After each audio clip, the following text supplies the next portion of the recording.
trust me, come with a real. You here been the front seat, get my meals, I'm gunning for the money in the bank. Coming with a dank, scrolling that tank, rolling with the gang. You sick and I on the sideline tripping, I go to the hole with the rock like Pippin. Yeah, I'm okay. What up, dog? Welcome back to the Woodward Heavyweights. I'm your boy Eazy, my man Spin More Racks. What up, dog? We got my man Young Sucks in the TD booth. You hear the tunes going, right? It's because we got my man Flannel Sam holding it down on the ones and twos. Shout out the legend killer. The legend killer. I'm gonna be straight up with you guys right off the rip. If you came in here to listen to us talk about the Detroit Pistons, the Detroit Tigers, the Detroit Red Wings, you picked the wrong day. We're talking Detroit Lions all day long. That's the only sport going on. That's the only sport that's relevant right now. It's the only sport anybody cares about in this town anyways. Very true. I mean, people care about the Pistons. I'm not downplaying the Pistons. There's nothing going on with the Pistons. Yeah, that's fair. You know what I'm saying? With draft time, Pistons pop. Pistons do numbers when it's relevant. Yeah, they care about the draft time, and then that's it. Nah, man. If it's big stuff, there are fans. Pistons fans care about the Pistons, but outside of that, no. Well, same thing with Lions. You know what I'm saying? No, Lions. You fans could talk care about Lions in the middle of August. You could talk about Lions in June 1st. You could talk about Lions whenever, and people will listen and pay attention. That's true. But right now, training camp, hard knocks. Right now, it's got all the juicy stuff, man. It's the heart of the season. 100%, man. Speaking of the heart of the season. One of the hearts of Hard Knocks. Yeah. David Blough. Had his heart broken. Today. Yeah. Because he got the X. He got the fuck out of here. Ixnade.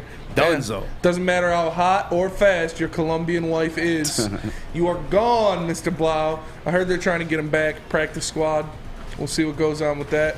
Yeah. I mean, I have a hard time believing somebody's going to use a waiver claim on David Blough. So I would be 100% certain he's going to be back on the Lions practice squad once all the dust settles. But yeah, man, Terry calls them the killer bees, Boyle and Blough, because if they come in, the Lions are dead, and they're both gone. They're both gone, and we have an upgrade. Nate. And they're coming in the quarterback position. These quarterbacks are coming in, gonna sling the pigskin around the field. Nate Sudfeld. Yeah, I don't know if we'll get into that. We're gonna get into that. Don't worry.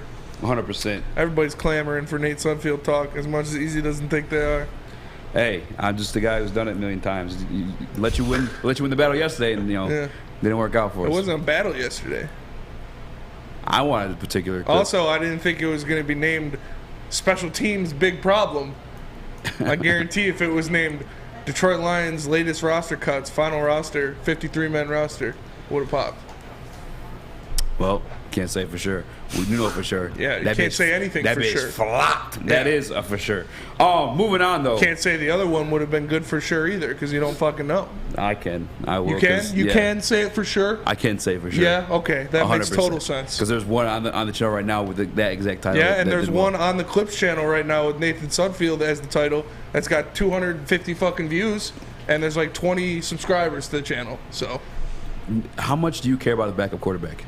I don't care, but the people care about it because, like I said, in the BDE chat earlier today, when there was 450 people watching BDE, that's all they were talking about. Nate Sudfeld, when are you guys going to talk about this? Two of the first 4 comments in our stream were about Nate Sudfeld. See, if you don't think the people want to hear about it, that's fine. I never said that. I just said, you flopped. That's all. I didn't do shit. Get out your feelings. Get out your feelings. I didn't do shit. Get out your feelings. I didn't fucking flop. If I flopped, you flopped too, because it's the same goddamn show. I didn't name that shit. I didn't title that shit. I didn't do none of that. So don't say I fucking flopped. That's your baby. That's the one you picked. My baby? How about you thought? What about that Khalil Pimpleton? You thought that was going to flop, huh? It wasn't titled Khalil Pimpleton. Okay.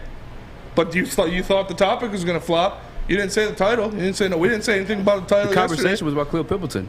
Yeah? You were so sensitive. I don't know. You're just trying to talk shit. I'm not talking shit. I'm talking truth. It flopped. Yeah. And you're acting like it's my fault. How is it my fault? Why are you so sensitive about it right now? That's not even on the show prep topic. Because you're just trying to talk shit as soon as we get in. I'm not talking shit. You're in your feelings. You brought it up and you started talking shit. Oh, my gosh. And now I'm saying that, you're backing off. I'm not backing off anything. It flopped. It flopped, Spencer. Why are you in your feelings? Why are you hurt about it? And you're in your feelings. Both those things are facts and true right now. All right. I'm giving my point. You're saying out your feelings. Let's get on with the show. How is that my fault? Because that's the one you wanted. Did I want it to be titled that? Jesus, Spencer. I don't care to talk about this. It flopped. Exactly. End of story. Because it's not true. Did it do well? No. Is it the one that you wanted? Yeah. Did I want it to be All titled, right. Hey Special Moving Teams? on. Did you say anything about the title? Did you say what you wanted it to be Moving titled? on. No, you didn't. Moving You're on. just Captain Hindsight. It's not Captain Hindsight. It is Captain It's you and your Hindsight. feelings right now. No, you see something and you said this one would have done better. That's literally hindsight. Okay, I'll be Captain Hindsight for this one. You are Captain You're Hindsight. Captain L right now. Yeah. All right, so moving on. That's fine. What Let do you me want? captain the ship. Want to talk about into a Dan winning Campbell's direction. one quote? We can do that. We definitely doing that. We got that on the show sheet as well. We're Yeah. talking about Dan Campbell last night. Made a comment during the Pittsburgh Steelers game. Walkie-talkied. This is no coach talking to the press media. Not trying to sell any type of tickets. Walkie-talkied up to Aaron Glenn, whoever the hell it up was upstairs, and said, "Boys, I think we got a defense." Now, I'm not gonna lie, Smitty. I creamed myself when he said that. I didn't. No, No, because I don't think we have a defense. we didn't watch the first half of the preseason game either, though. Yeah, no, I didn't. I was on the course. They were. I watched it after, Studley. though. I watched it before the show. Hey, And it still doesn't look good. You can be Studley against Mr. Trubisky. Let's see that defense against the Eagles. That's when I'll be able to say we have a defense. If I see them go out there and do that against the Eagles, I'll be happy. But we're banking on a lot. We're banking on Hutchinson to be, defensive rookie of the year, which is, I think, something he's very capable of. Yeah. But I'm not stamping that. I'm not saying, yeah, it's going to happen. So I hope our defense is good, but it is 100% the truth to anybody you ask that the defense is the liability of this team. for sure, it's the question mark, 100%. For sure. Like the offense, we know what we're going to get out of the offense. At least We hope. We Yeah, hope, yeah. yeah. More, just more confident. Because the pieces are there. The proven pieces are there. Yeah. You have this offensive line. You have Deion. It's obviously everybody's got to stay healthy, but you know what DJ Chark can do when he's healthy. You know what DeAndre Swift can do when he's healthy. With the defense, there are a lot of question marks. Is Jeff Okudah going to step up? Is Aiden Hutchinson going to be everything that we all expect him to be? Can Amani reproduce? Can Amani can Charles reproduce? Harris Can reproduce? Charles Harris reproduce? Can those untested, unproven guys in the middle of that defense stop the run, stop things from happening? So we'll have to see for sure. But I mean, you're right. It did look good those first couple drives against the Steelers, but it's Mr. Trubisky and a terrible offensive line. Well, we're gonna get into it. Flannel Sam, how long we got you for today? About 45 minutes. Cool. All right, because I want you for that topic because I know you're Mr. Unbiased, born in Chicago, if I'm not mistaken, right? Or just Illinois? Illinois. Yeah. So you're not as strongly raised up on the Kool-Aid as Spinney and I. Well, Spinney is it tastes a little bit bitter to him, but Dan Campbell had made that statement. I remember thinking the same thing watching that game, so we're definitely getting to that. But also something a little out of worldly. We're not playing that video. I wanted this. Oh no, it's not that one. Yeah. We got a different one. Oh. Throw it up there, sus. What are we talking about? The alien. Shawty Low. What the hell's going on with this person? This human being. Britney Spears. Freaking. What? She's been acting wild on social media. She's been acting real wild on social media. Yeah, I don't know, man. She got her freedom back. She's been doing what she wants. I don't blame her. 100%. Do we not have the video? No. No. It's not the one with they said no to that one? There's a different one. No, the naked one? Yeah, we can't play that. She's not naked. She's wearing a bathing suit. Oh, but still, yeah. Oh, my God. I hate this fucking... Hit the like button, everybody. Cheer me up. I need it. I need it bad. Some action going on in the NFC North. Jalen Reagor trade to the Vikings. What's your take on that? Jalen Reagor traded the Vikings. They got a haul for him. Dude, the Eagles have been going hard in the offseason. Obviously, we know the picks they made with Jordan Davis, Nakobe Dean, things like that. They ended up getting A.J. Brown. They just traded for that guy from the Saints. I can't remember his name. But they've been putting pieces together to try to make a playoff run, a deep playoff run, and try to take a shot at the Super Bowl. So, man, it's looking like it's going to be another 40-point schwack in Week 1. Yeah. That team is going to be good. You're going to owe some people some money. You guys are wild, out of your fucking minds. I don't understand. I mean, look, I will admit, the Eagles are looking a little bit more scary than before. But this is them getting offing a piece, which does show me they have confidence in the receiving room quite clearly Jalen at this Reagor point. is trash. Yeah, Jalen Reagor's not 100%. He's not good. I'm not scared of him going to Minnesota at all. Maybe it shows Minnesota. No, because they got stud-ass receivers, too. Yeah, maybe it's weird trade. My boy to be honest with Speedy Naylor might not be living up to everything he's supposed to be. Yeah, and they got Rashad Bateman, too. KJ Osborne. Obviously, Adam Thielen, Yeah. Justin Jefferson. Kind of a weird trade for them. But maybe someone's hurt and we just don't know about it. Maybe there's an injury we don't know about. Yeah, it can always be something like that for sure. Yeah. Speaking of injuries, we totally kind of like, I guess, overlooked this part a little bit, but obviously Levi Enrique avoided PUP yesterday. Yes. Our guy, Jared Jacobs, got put on PUP. Placed on PUP. You said he wasn't happy about it? He was not happy about it. He literally tweeted out, he said, I irked my nerves. Dude was super pissed off. Outside of that, another guy that avoided PUP was Ife Melifonwu, which I'm excited about. But again, I just don't know if these guys are still playing week 1, but nonetheless, avoided it, so I guess it's some good news. Can't be too upset about it. But the David Blough stuff, I guess I'm going to save it for the next topic because it correlates a little bit more. Let's take a real quick break and jump right back into it, because before we do that, guys, let me tell you about Centron. You see I got a can in my hand right now. I got that thing open, all right, because it's the energy drink of the summer. And right now, you could try all 3 of their delicious flavors in a limited edition 6-pack sampler box. They have the cranberry, the classic, sugar-free, all in one pack. Pre-order your Centron 6-pack sampler box today at CentronWorld.com/RedWings. Get energized with Centron. Let's go Red Wings. Woodward Heavyweights talking Detroit Lions. Nate Sudfeld when we get back.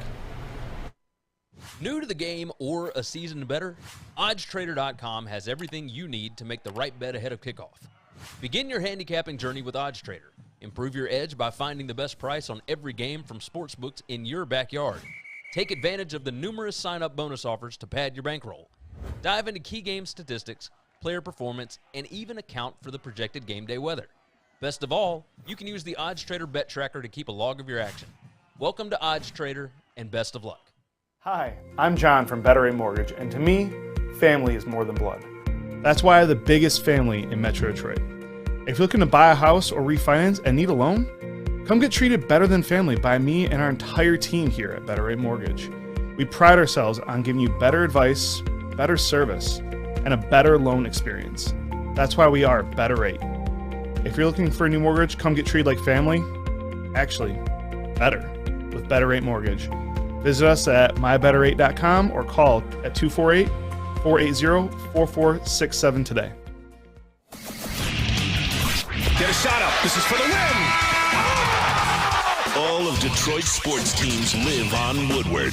All of Detroit's sports coverage lives on Woodward Sports. Driving the best in Detroit sports coverage. What's going on, everybody? It's Spencer for Bedrock Detroit, and as you know, it's the Monroe Street Midway.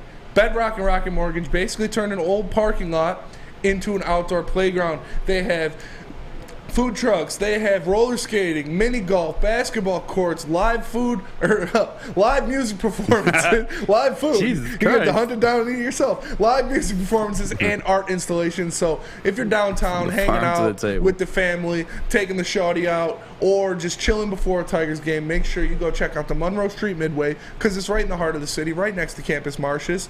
And they even got Wi-Fi so you can bring your computer down and get some work done in the heart of the city. So go check out the Monroe Street Midway, presented by Bedrock Detroit. What up, though? Welcome back to the Woodward Heavyweights. I'm your boy, Eazy, joined by Spin Morax. What up, though? We got Young Sussex to you. My man Flannel Sam on the 1s and 2s. As you guys can tell, we got 2s today. Shots out to him. Some breaking news as we headed into the commercial break. OG Dave Burkett reports the Lions have waived running back Jermar Jefferson after keeping him on the initial 53-man roster. Yeah, they waived him, I guess, to make room for Benito. Yep. The young man, the young defensive tackle that they just picked up off of waivers. So it's kind of confusing to me. I mean, I think he'll probably get picked up. 49ers just waived Trey Sermon. Yeah. Trey Sermon was a high draft pick last year. So this is there's a lot of people going fast and furious. Maybe he gets added to this practice squad, but yeah, Jermar Jefferson is gone, so that means we have DeAndre Swift. Three running backs on the roster right now. Jamal Williams and Craig Reynolds as our running backs, and we know DeAndre Swift is prone to injuries. Yeah. I'm, knock on wood, that doesn't happen this year. I expect him to have a good year this year. I expect him to stay healthy behind this offensive line, but they're going to have to do some roster shuffling around. They're going to have to,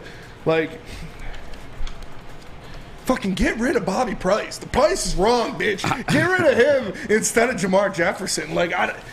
You like this guy so much that you cut the other two guys, or you didn't cut, you waived the other two guys.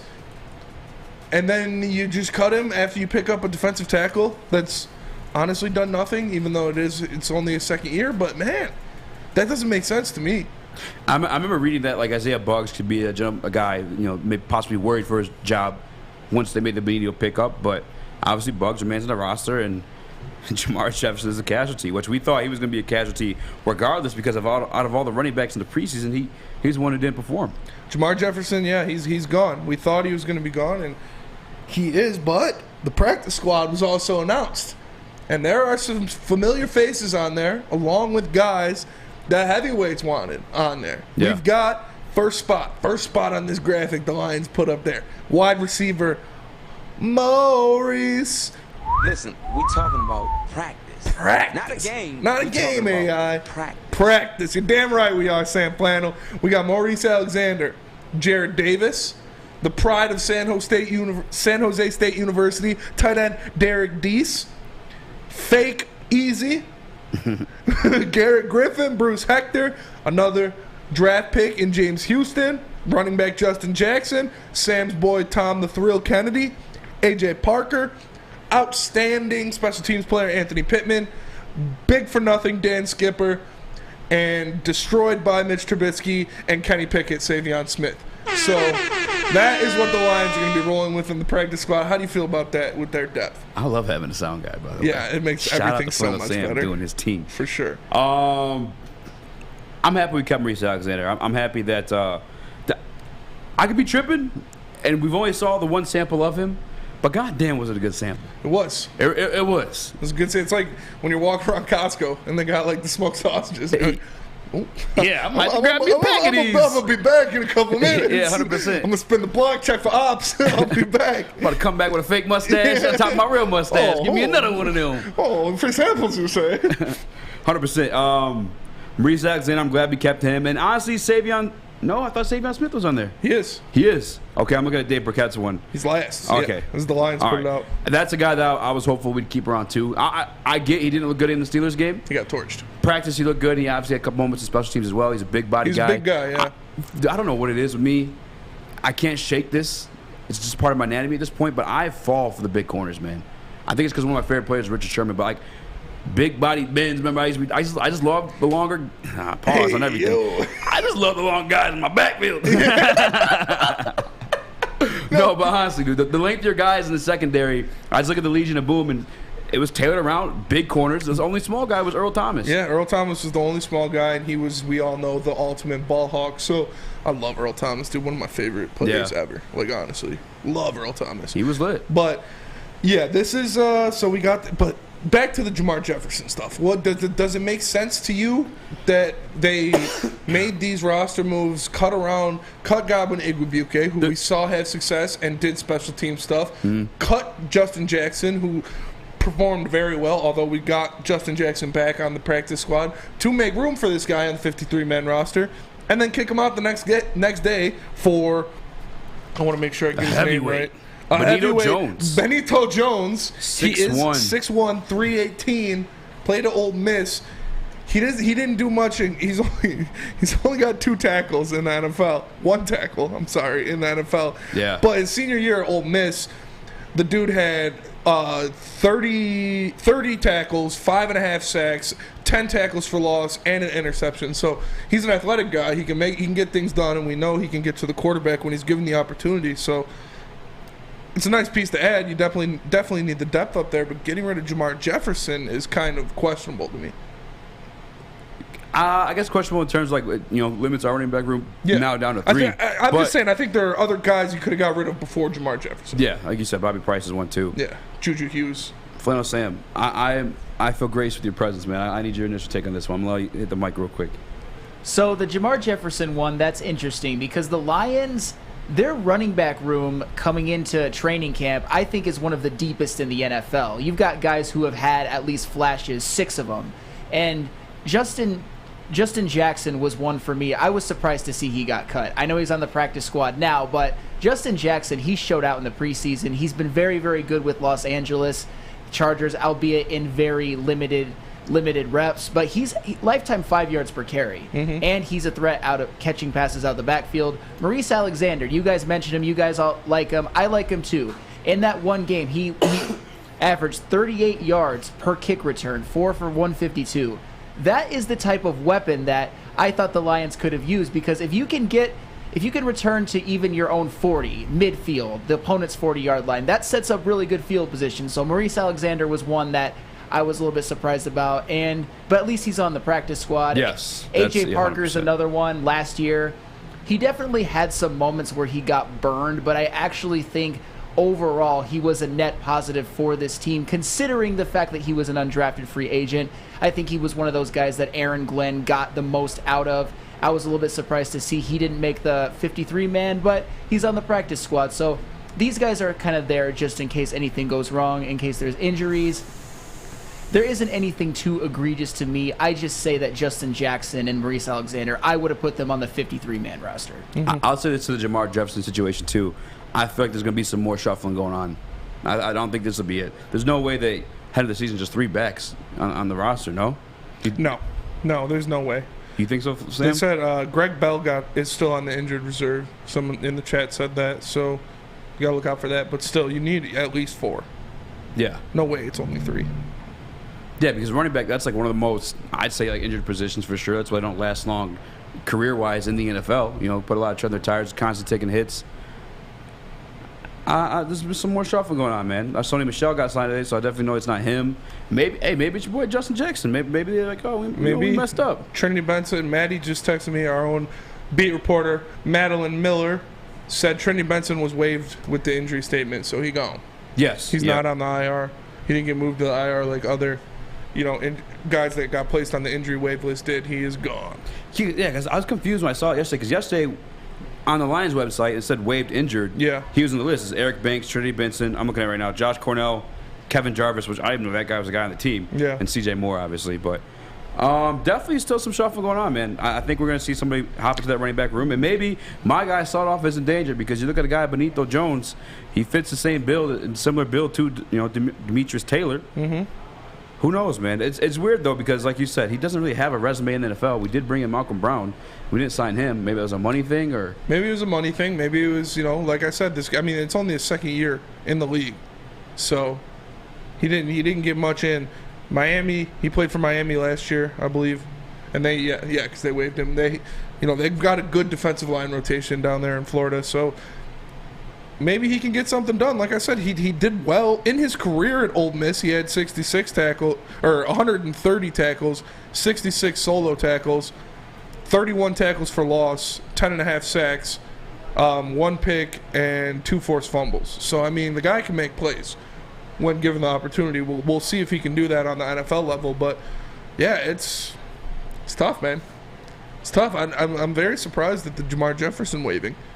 Wow. I thought they did a lot to keep the guy on the roster. I think, because I'm not surprised he's waived. I was more surprised he made the roster. Yeah, me too. So what makes this to waive him the next day, that confuses me. And then I think it's even funnier too, because after he made the roster, and I can't point out names in particular. I don't know who I scrolled past on Twitter, but some certain particular beat writer had one of the ones that keep their nose up in the air. I was like, well, I told you Jermar Jefferson was going to make the team. Mm-hmm. Next day, cut. Yeah, he gone. Looking stupid like a motherfucker. Yeah. Just like I did. My mic just went sideways. No, hey.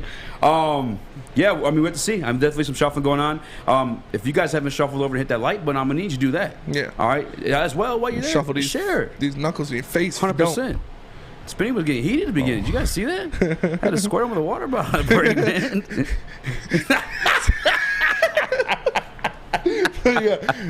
Maddie also texted me to point out, shout out Madeline Miller. Shout out. Best in the business, our very own Detroit Lions beat reporter. She texted me, still no David Blough on the practice squad. So the Blauster, L. Blauenheimen, Mr. Blough, you a new job. He might be blowing somewhere else. Like somebody, you think anybody's pulling the trigger on David Blough? No one's pulling the trigger on David Blough. We can't miss that guy. You see how hot his wife is? Yeah. No, I think there's like a, correct me if I'm wrong, Sam, and you too, Spencer. I think there's like a 24-hour waiver period. I'm saying if someone decides to pick him up before he makes the practice squad. Probably. I wouldn't hold my breath if I were David Blough, honestly. Yes. Yeah, we were going to jump into that, this segment particularly. I gotta be honest with you. I'd rather have David Blough over Nate Sudfeld. I'm being 100% honest with you guys. I watched. I posted on my Twitter as soon as I saw it this morning. I typed in Nate Sudfeld highlights. This same actually just happened to Justin. And the first video is lowlights. 2.4 QBR. Yeah, man. Like his like you literally search for highlights. The first video pop on YouTube is like him just blowing it. No. It's just him just blowing, bro, on the Philadelphia Eagles. It's like we got rid of David Blough and Tim Boyle just to create David Boyle.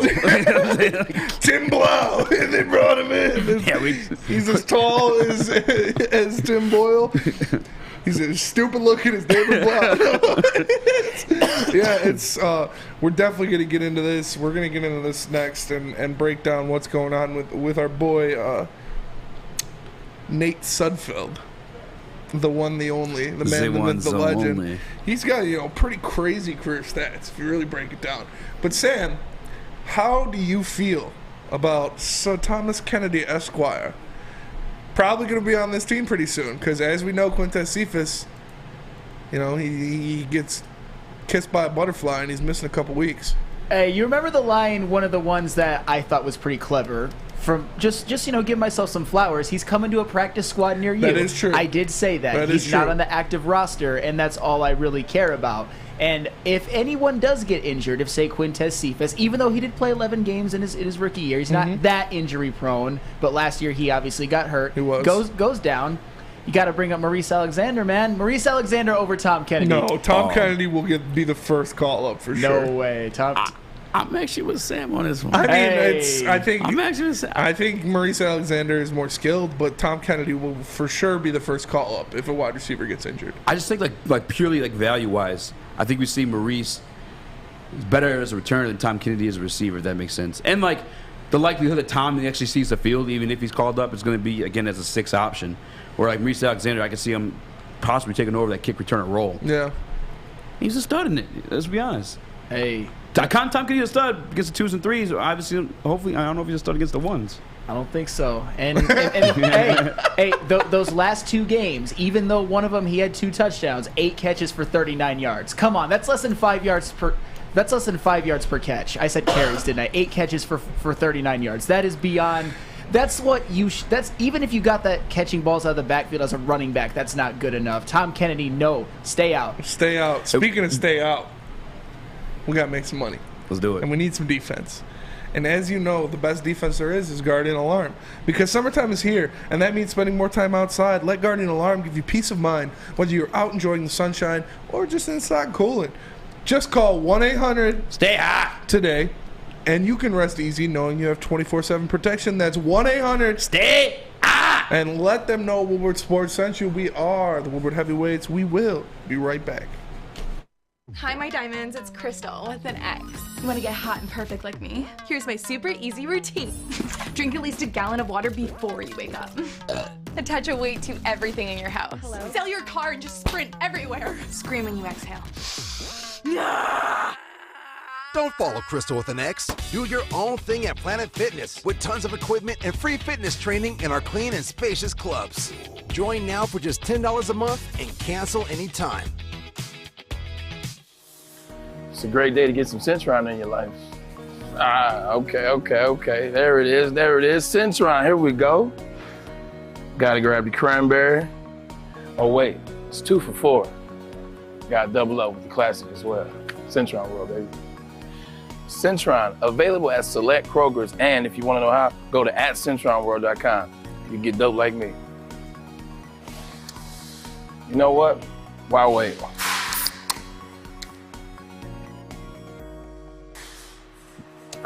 Great taste, guaranteed.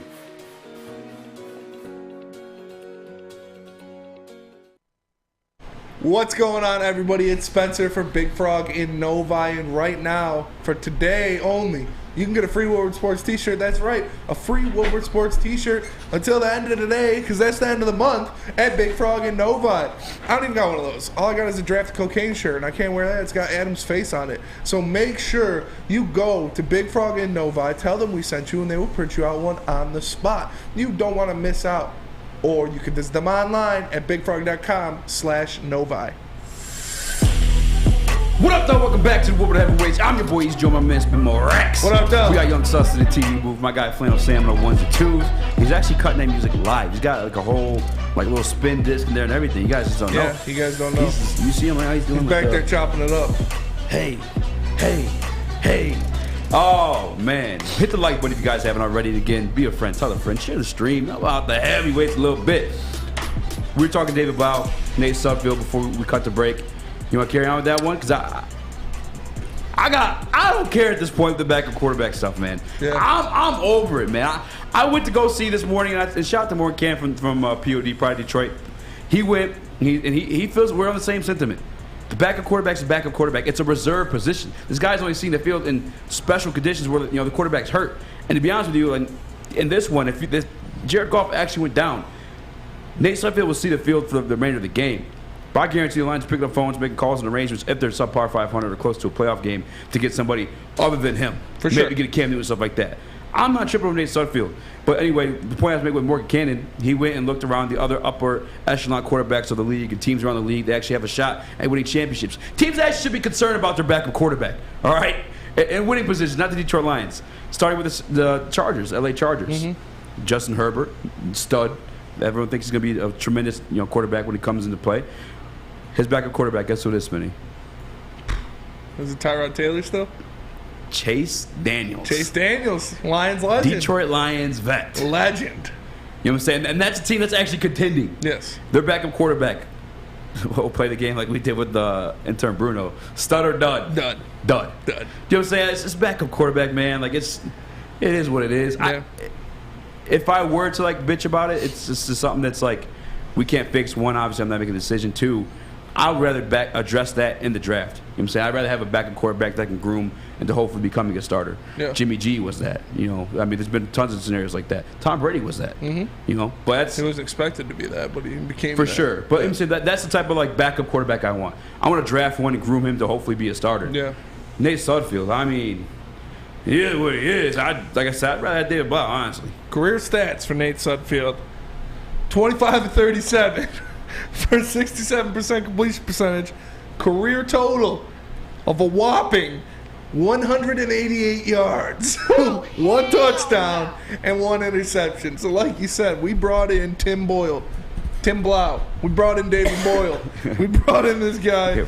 But in the preseason this year, he pretty much exceeded his career totals. He went 26 for 38 instead of 25 for 37, baby. He had 254 yards, 2 touchdowns, and 1 interception. The guy's balling. Now, this doesn't do anything for me. It's bad. We expected an upgrade, and we just brought in, the Wish version.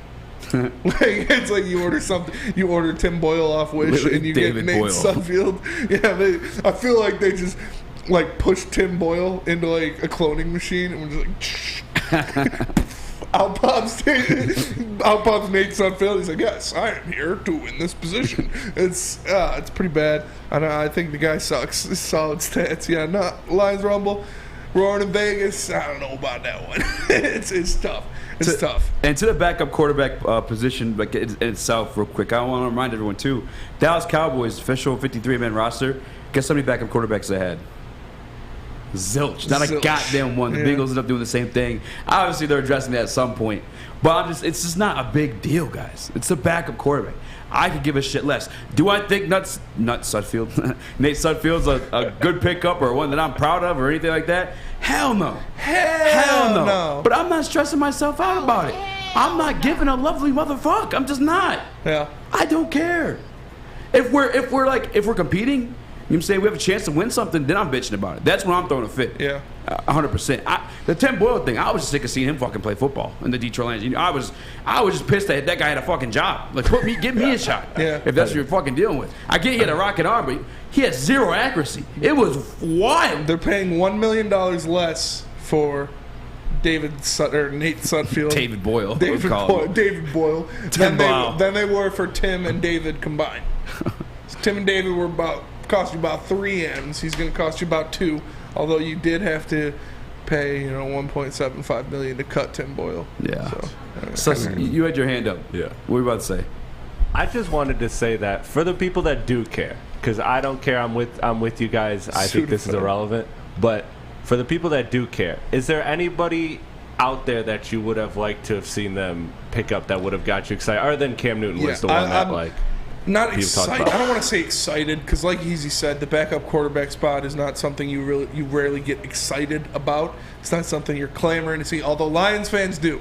Lions fans love them some backups, but I would have rather see them get one of those younger guys like Ian Book or Carson Strong, one of those guys that you don't know yet. Their career, guy you can groom into a starter. Yeah, the maybe, career hasn't been written yet, and they sold us on the we're getting a better guy, we're improving here, we're going to make this position better, and then they pump out David Boyle. That's a pretty good impression, by the way.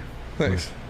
Of who? Is that Dan Campbell's voice? Something like that. Hey, brother, we're getting something real here. We're building this. I just need you guys to believe in me. But and then they give us David Boyle, and that kind of pisses me off. I'm not gonna lie. It's because we know what he is. We know what he is. If you look up Nate Sudfeld, I gotta check his name every time. Nate Sudfeld highlights. The first thing is, like Eazy said, his fucking lowlights. Yes. It is literally Nate Sudfeld proving he needs a chance. 2.4 QBR. It's bad. It's real bad. It's real bad. Real bad. Okay. Drugs are bad. And I'm so upset about it. Like, I'm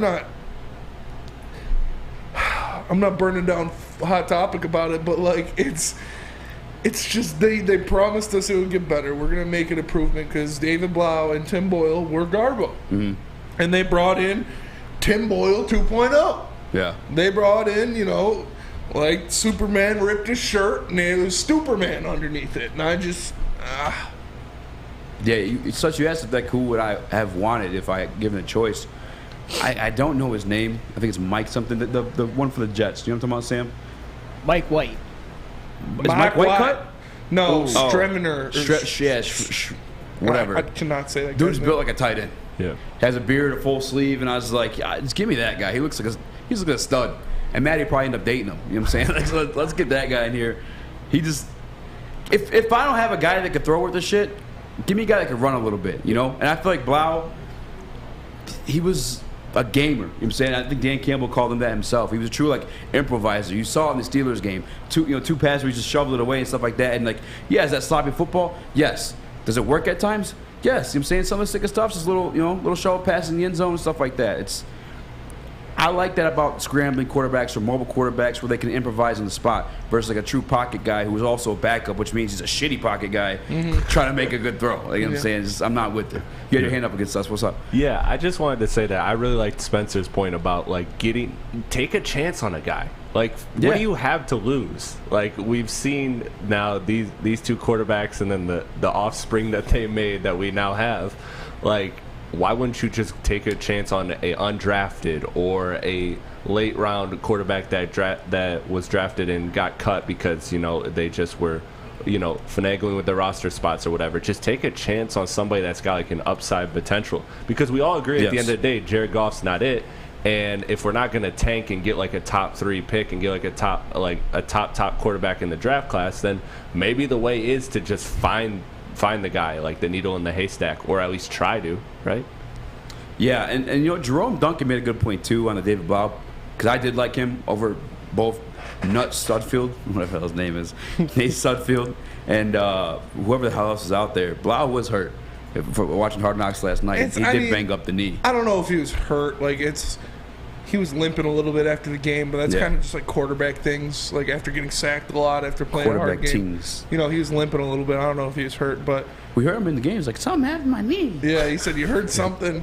Yeah, I heard something pop, but it doesn't hurt right now. Yeah, so maybe it was just the adrenaline pumping. Flannel Sam, I'm about to ask you if you had a choice of a backup quarterback. Your GM, Sam Reynolds. Who are you picking up? Oh God, I mean, the backup quarterback position to me is another one that is kind of, I would say, irrelevant, because if Jared Goff goes down, the season is screwed anyway, and that would be the pathway to a top pick, in my opinion. Yes. Although something you said, Eazy, that actually I agree with, I'd rather have David Blough than Nate Sudfeld, honestly. Yeah. I mean, at least David Blough in that last game, he didn't play that bad, although he is a bad quarterback. We saw it in 2019 when he got inserted and was just terrible. But in that game, he was a Khalil Pimpleton drop away from almost bringing him back. Let's just be honest. And he was running for his life, especially at the end of the game when Obina Eazy just happened to.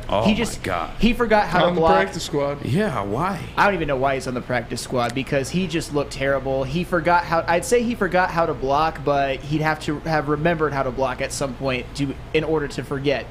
I don't know. Nate Sudfeld is a bum. It's the idea that we were sold this bill of goods that we're going to get a backup. We cut Tim Boyle, who obviously deserved to be cut. We cut David Blough. We're going to get someone else, and we come up with Nate Sudfeld. Are you kidding me? Yeah. He's a bum. He's no better. I would rather have David Blough. And if you have to say I would rather have David Blough than X, that's bad. Real bad. Yeah. And allow me to piss off all Lions fans, by the way, too. And I mean this half joking, half maybe serious. Are we questioning Brad Hubb's quarterback evaluation at this point? Because the fact that, you guys got to remember, we re-signed Boyle and Blough in the offseason. It wasn't like they were just still under contract that just happened to be there. No, he brought them back, and he's part of the draft process that took Jared Goff #1 overall, which I think we all know at this point he's not to that caliber of player. No disrespect to him. I mean, we've called him a cuck on certain shows before, so I guess I'll stop saying that. We did. That was pretty disrespectful. It was. We did get Kristen Harper on Hard Knocks. That was... Hard Knocks turned to hard something up. Oh, take us a break, Spinny. Yeah. All right. Well, if you're looking to drown your pain from the Lions signing Nate Sudfeld in some grease and food, you can head over to Big Boy because Big Boy has burgers and loaded fries for a limited time only. All new burgers and loaded fries are at Big Boy. It's not the Slim Jim. It's the Big Jim. The chili cheese is such a tease. And guess what else is new? The Bacon Blue. What about upgrading those fries to chili cheese fries, baked potatoes fries, or even nacho fries? So go satisfy those taste buds at Big Boy. We are the Woodward Heavyweights. We'll be right back.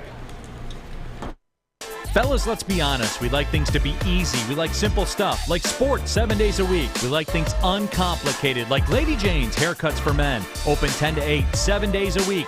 Walk in anytime. Sign in, sit down, watch your favorite team play, and before you know it, your hair will be game ready. Open 10 to 8, 7 days a week. Walk in anytime. Lady Jane's Haircuts for Men. It's wicked awesome. Life is full of hard choices. We're here to make one of life's biggest decisions as simple as possible. My name is Christina Gennari, and for over 20 years, I've helped hundreds of families buy and sell homes. We cover all of Metro Detroit and more, from large luxury homes to starter homes. We will work hard to make sure that you get the home of your dreams. So if you're in the market today or even thinking about buying or selling in the future, make the obvious choice. Christina Gennari, the obvious choice in real estate. Visit us at soldchristina.com today. 3 NBA championships. Detroit fans were there. 11 Stanley Cups. Detroit fans were there. 4 World Series wins. Detroit fans were there. And that one Lions playoff win in 1991. Yeah, Detroit fans were there. Woodward Sports, where the fans are. What up, though? Welcome back to the Woodward Heavyweights. I'm your boy, Eazy, my man, Spin More Rex. What up, though? We got Young Sus in the TD booth, and I didn't even get to tease this to you guys in the intro because we got too busy to get into it. Speaking of getting into it, I've had so many arguments with this gentleman in the past since I was in the basement with the Speakeasy podcast. By the way, when I first started podcasting, I was trying to go by the name Poppy, not Easy. Long story short, Luke Poppy G. Chulo? Yeah, Poppy Chulo. But Luke said, because Luke G coming on, by the way, shout out to Luke G. Actually, go throw him up on the screen. Because there's another thing about Luke G. He don't show his face. So we had to give him the Zordon treatment from Power Rangers, baby. Hey, I love it. I absolutely love it. In fact, I need to start copying that. That's a brilliant idea and a move by you beautiful people there. That is awesome. I wish I had more time where I was clever enough to make because his usual profile picture is Luke Cage. Yeah. To make one of Luke Cage, that would have been hard too. It's actually a story behind it. That's why I rock the Luke Cage profile because one of the things about Luke Cage is he is out front. He's unapologetic about who he is. He's not trying to hide who he is or anything like that. Now, granted, I don't show my face due to employment reasons. Yes. Brother can't be out here unemployed. Can't do that. Robbing liquor stores and stuff. You don't have the recognition I get. You know, but overall, I mean, he's an underrated hero in that Marvel universe, and I love it. And yes, I'm so glad you got rid of the Poppy Chew love. Like, you can't be calling no grown man daddy. You just can't be doing it. And you know, Luke Cage ain't afraid to whoop somebody's ass if they talking shit. This is true, and me and Luke Cage share that in common. So we got that in common. Before we dive into some slack you were tossing at our boy, ass. Yeah. Before we get into that, Jared Davis found his way to the practice squad. Former first-round pick, we all know. Former Lions guy. You know, he was a Quintricia guy. He had to stop, came back, got cut again, and now he finds himself on the practice squad. So how do you feel about that? Because Joey 2 times is asking to hear you talk about Jared Davis. You know what? This team, in my opinion, was not good enough to release any of those linebackers. Okay? And the reality is any linebacker that they retain, I'm happy with, right? But, you know, to me, I think it was not a matter of what Jared Davis could not do, but more so the fact that Jared Davis wasn't going to be up to speed on what they were doing. And so I get it. But the reality is the Lions, at some point in time, probably sooner than later, are going to move him right up to the active roster. It's going to happen. Make no mistake about it. And to me, you know, I just look at it like, hey, it could be a whole lot worse. So obviously, as they build that practice squad, there's some guys on there that I'm like, why? And there's some guys on there that I'm like, oh, great. And for me, Jared Davis is one of them guys who I think was on his way to having a good career, and then one mistake of a hire in Patricia, who Eazy said needed 3 years. I want to put that out there for the record. He needed the full 3 years. You can't fire a guy after the first season, even if he gets thrashed by a rookie quarterback and a rookie head coach. You cannot throw him out there.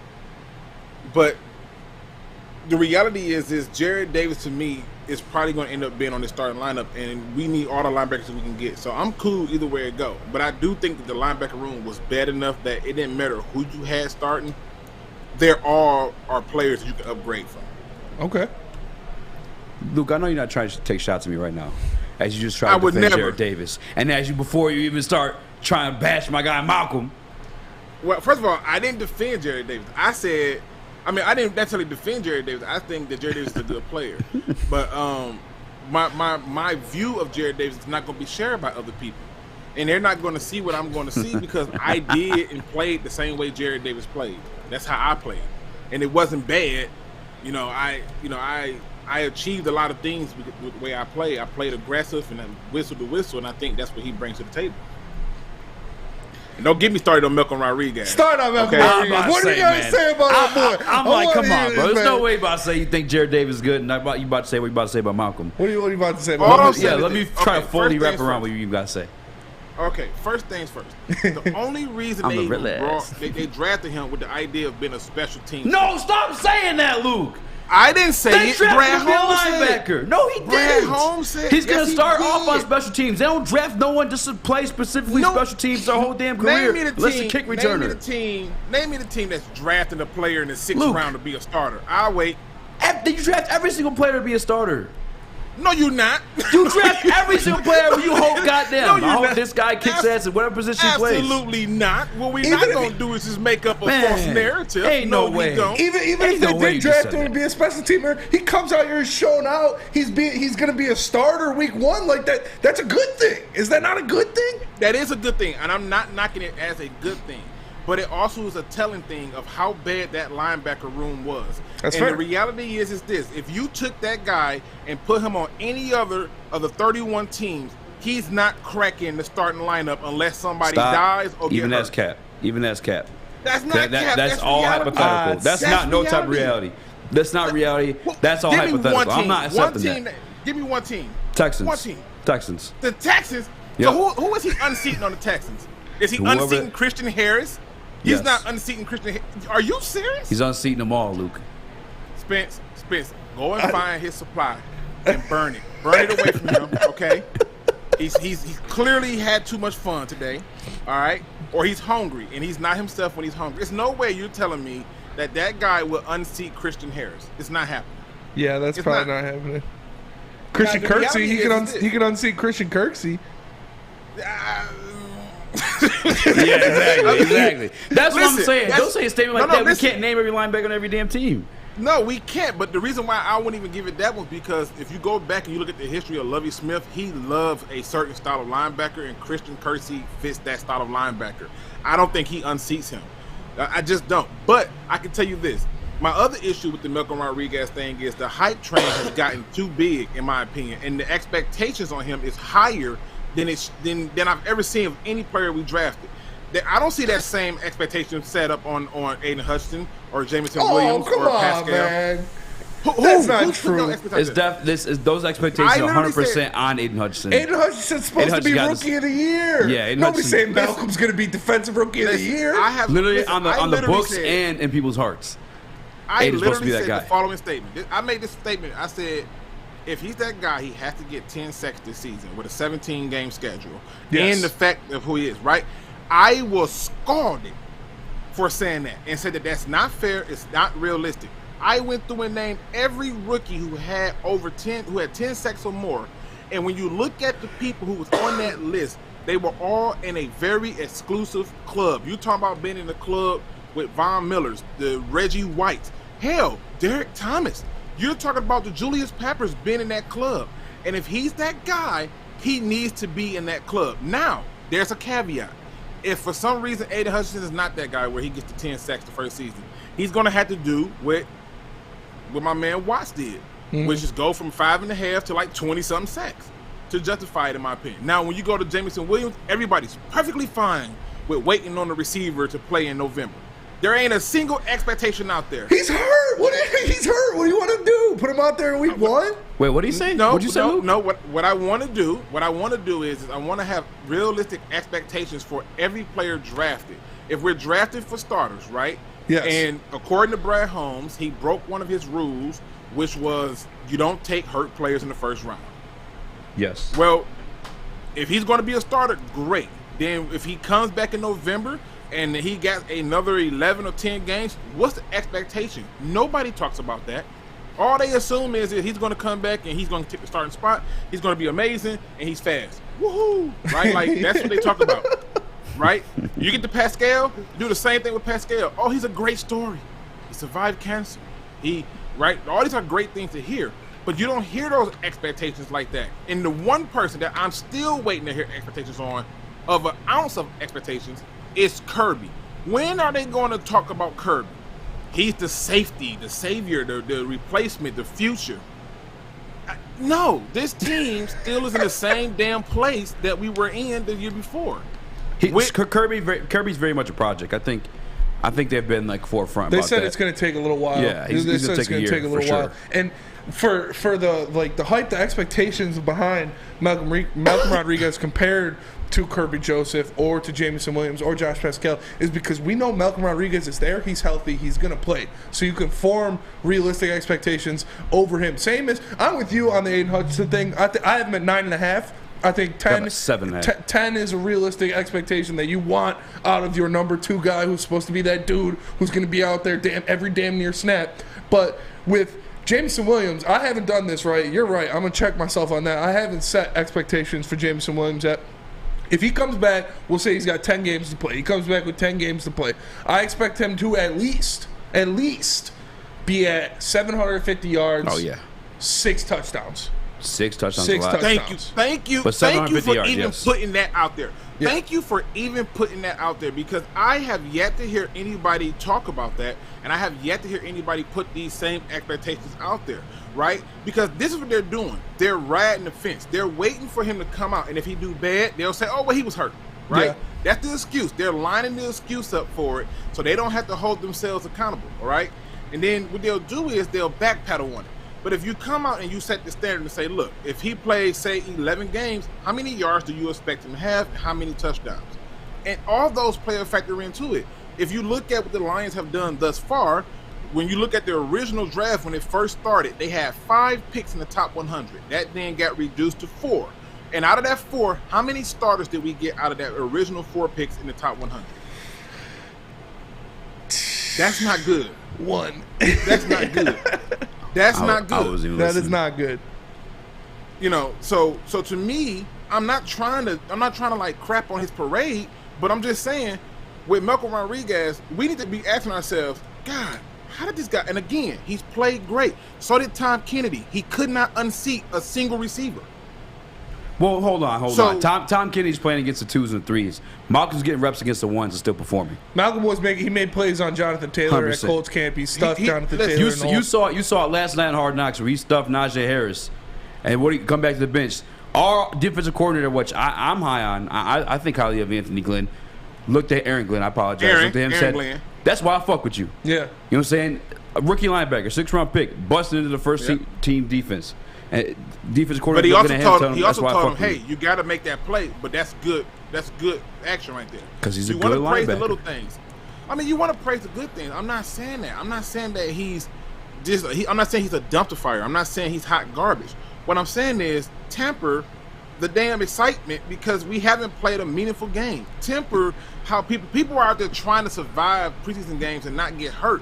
But when it counts, and it will. It will. He's going to be tested to get off of blocks and make plays, and he's going to make plays. But I'm not going to act like he solves a linebacker problem for us when we have linebacker issues and we have safety issues. He does not solve that problem for us. I think he solves definitely one linebacker position for sure. Which one? The Will or Mike. He's smart. He's a smart kid. I think I agree to what Luke's saying to a point. That he because we even did it in game. I want to see it in game. And last week we did it where my man put out the crazy stat expectation for Malcolm Rodriguez, where it was like 112 tackles, 25 tackles for loss, 4 sacks. I was like, all right, we got to pump the brakes a little bit. If he's like 80 to 100 tackles, that's a fantastic season for a 6th-round draft pick. That's hopefully going to be starting soon. So I'm happy for that. I mean, I do agree with you that some people might be and we're the conductors of the hype train. Like we started, we saw the tape, we watched the tape. We were like, this man makes plays. So, but we do need to pump the brakes a little bit because he is still a rookie. It's going to take some. He's going to have a learning curve. Yeah, he's going up, for sure. But I expect him to make some good plays. I expect him to have a good year. I agree. Hold on real quick, Luke, because we got to pay some bills real quick. I'm going to pump the brakes. I want to tell you guys about the Academy of Warren. Luke, you hold on through this break. We come back and talk about the defense. All right, bet. I appreciate you, man. Luke the OG. I'm happy to have Luke on here. I'm telling you, in the basement is where I started out. Yeah. And Luke was one of my main guys. We had him on the schedule review. Getting Liddy in Studio B. Yeah. Don't watch that one. We were you know what I'm saying? We were faded. Brand new state-of-the-art sports dome field house has a regulation basketball court, volleyball court, soccer field that can also be used for 7-on-7 football. It's called the Academy of Warren. Guys, you know down in Florida they got the IMG Academy. All these damn pros are coming out of there because they're going to school and they're practicing athletics along with schooling their tired lives. K-8 features Amy P. Lasky, small classroom sizes on Learning Street. They got a futuristic media center. You know the heavyweights mess with that free breakfast and lunch. The Hope Mifflin curriculum, academic games, and K-8 athletics. You want your kid to be a stud? I enroll him today at the academyofwarren.net. It's Woodward Heavyweights. We're right back with Luke G. It took exploring 50 different formulas and hosting countless taste tests, but we believe Gypsy Vodka is the smoothest vodka on the market. Don't believe us? Ask the owners. We're Mike and Adam Kazanowski with High Five Spirits Distillery. We're in close to about 1,200 locations throughout Michigan. We wanted to create a brand that was geared more towards freedom, love, adventure, and at the end of the day, we really wanted to tell a story that inspired other people to take risks, follow their dreams, whatever that might be. Hey, it's Scott from the Woodward Bet Show. It's football season. You guys got to make sure you come check us out at 4:30 at the Woodward Bets YouTube page. We talk fantasy sports. We talk sports betting. All kinds of fun stuff. So, hey, you guys got to come check it out. You also got to get over to that app store and check out oddstrader.com. It's got live scoring, play-by-play updates, the best place to check all the odds of sports books right in the palm of your hand. But, hey, we don't have any football, so we're going to bet on some baseball. We got some fun coupons we got to get. Listen, I'm rolling with the Mariners today. We know the Tigers stink. Tyler Alexander's been struggling. 21 hits, 14 earned runs his last 13 innings. We'll go with the Mariners. OddsTrader.com. Woodward Bets. Check it out. Like and subscribe. What up, though? Welcome back to the Woodward Heavyweights. I'm your boy Eazy, joined by my man Spin More Racks. What up, though? We got Young Sus in the TD booth. My guy Luke G. And guys, honestly, you hear my man on the phone. You hear him going crazy. He's saying Malcolm ain't this, but Jared Davis is that. So what came in for this, Sus? Look, guys, we need to get Luke some help. So if you just could please hit that like button. Just one like a day, and we can help fix Luke G. Just one like, guys. We have to fix Luke G. We need to afford him for the SMA Academy and much more. We need him to be better for us. Bring in my guy Luke, man. So I just had to add self them likes, man. I apologize, Luke. DMX that's why y'all is awesome. DMX said Sarah McLachlan saved his life, like before he passed, RIP. But there was a audio tape. I remember this player. It was years. It was like 20 years before he passed. But he talks about Sarah McLachlan like pulling him out of depression and stuff, like listening to her music and like. That's crazy. Yeah. Music. Hey, one thing about music, when it hits you, feel no pain. Say that for a reason. But I want to talk about something with you, Spinny and Luke. Last night watching Hard Knocks, I watched the Steelers game, and I saw the ball kept getting turned over, kept getting off of field position because Tim Boyle blows. He's gone. I'm not tripping over that. But nonetheless, that defense held the Pittsburgh ones to field goals and those opportunities. We know Mike Tomlin's a good coach. We know we faced this very same Pittsburgh team last year in the preseason and got destroyed.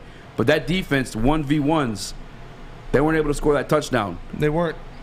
And I thought to myself, like, okay, that's nice. Damn, I think we might be a little undersold in this defense. Then, sure as shit, Dan Campbell comes in, headset, talking to whoever's upstairs. I think it was EG. He's like, "Atta baby, I think we got defense, fellas. I think we got defense, boys." It's Spinny, Luke, are you buying into it? Like, I'm not buying into it. Because that wasn't coach speak. That wasn't no presser. That was not selling. That was to the media members. It was to fans. Yeah. It was to his head coach. Like, boys, I think we got one. It was to his boy, but first it's in preseason, so you're getting, you're not getting the offensive play calling, the schemes that they're going to be running.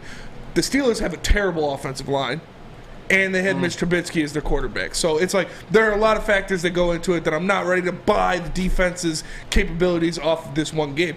Like I said it, I think right in the beginning, if they come out there and they could stop the Eagles in week 1, then I'll believe we have a defense. Because that Eagles offense is going to be good. They're going to run the ball a lot. If we can stop the run against the Eagles, if we can hold that offense to under 20 points in that game, I will believe we have a defense. But I need to see it. We're banking on Malcolm Rodriguez. We're banking on Aiden Hutchinson. Like you said, we're banking on Amani to reproduce. We're banking on Jeff to come out there and play like he's supposed to play. There are a lot of outliers on that defense before me to accept that this is a defense, to accept they're going to be different from what we saw last year. I think we'll have more pressure, but we need to stop the run first. No, but I agree with Spencer. I mean, if you look at it, it's a preseason game, and I've learned too well not to get hyped about it. Most Lions fans should know well too. After going 4-0 and swiftly losing every game and thereafter, so does preseason have any type of steam or any type of validity? It does.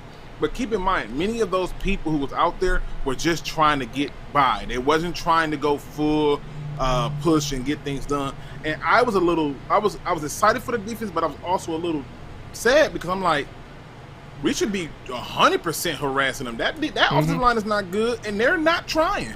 Yeah, they wasn't.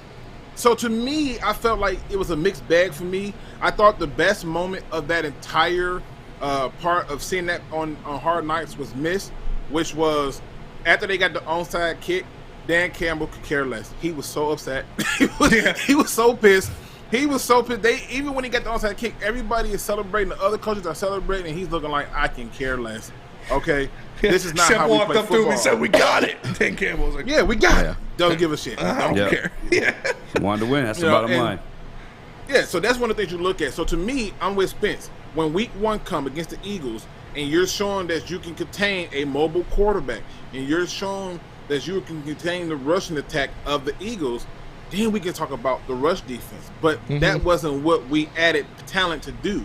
our talent was not just brought here to be run stoppers. The talent was brought here to be run stoppers and create pressure and therefore of sacks for this team. That has to show up too for us, for me to say, yeah, we got a defense. Facts. I can't argue that. Those are facts. It was preseason. It was Steelers' offensive line. God damn you guys for rain on my parade. Sorry, man. But I will say this though. I really do though feel about the defense. I do think it will be a little bit better than like what we're expecting. I think it'll be better than last year, obviously, because you add pieces that have a pulse. You added Aiden Hutchinson, who is a guy that's got the motor, like we say, all the classic white guy cliches in the draft. High motor, works hard, gets everything on high character. You take him home to mom.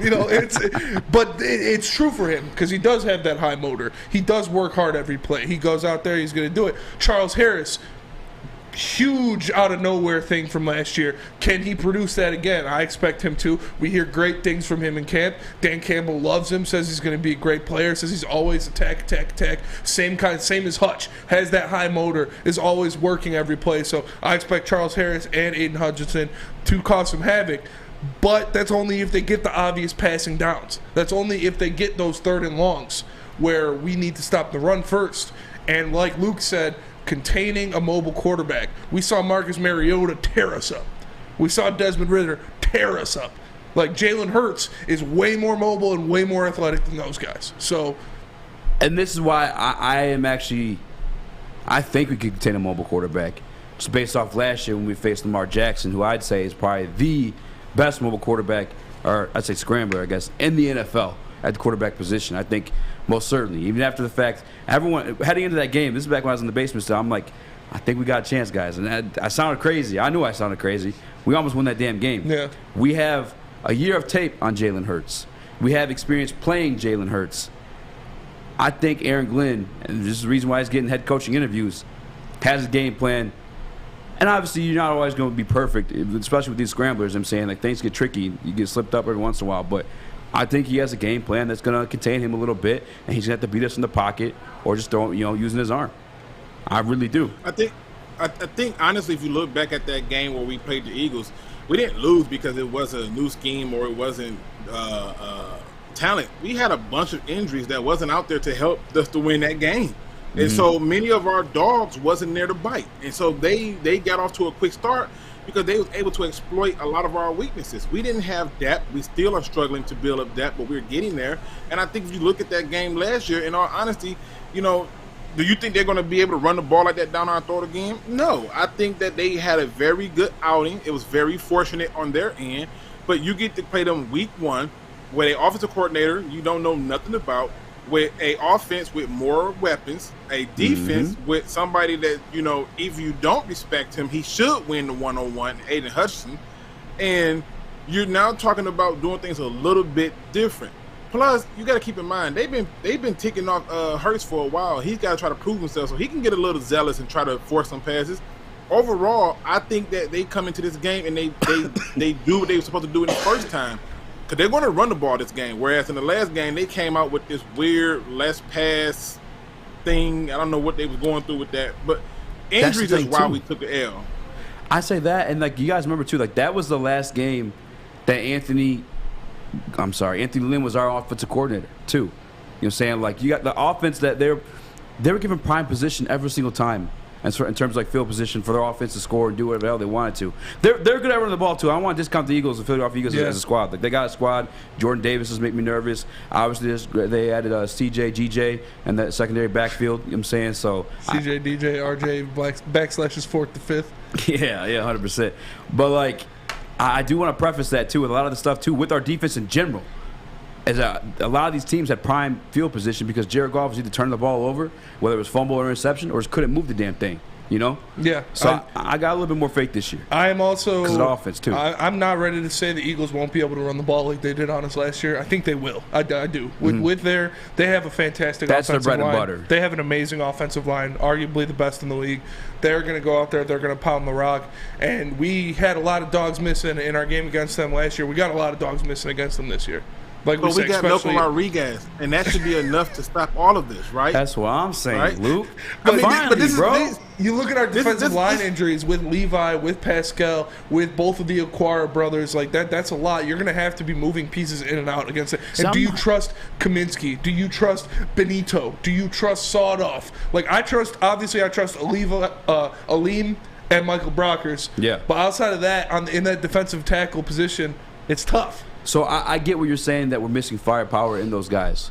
But we were able to contain Lamar Jackson without. Well, I don't know if Levi played in that game. He may have, but he wasn't a factor. You know what I'm saying? I don't know if that's necessarily firepower they're missing. We haven't seen Josh Pascal say we're missing that. Levi, I'm not trying to bash the dude, but he hasn't been available enough or produced enough to say we're missing him either. That's you know what fair. I'm saying?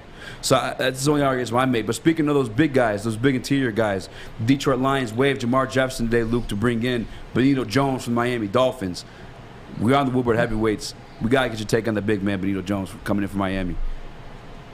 I get it. You never played snaps. It's kind of hard, I guess, to give a take on him. He's got one tackle.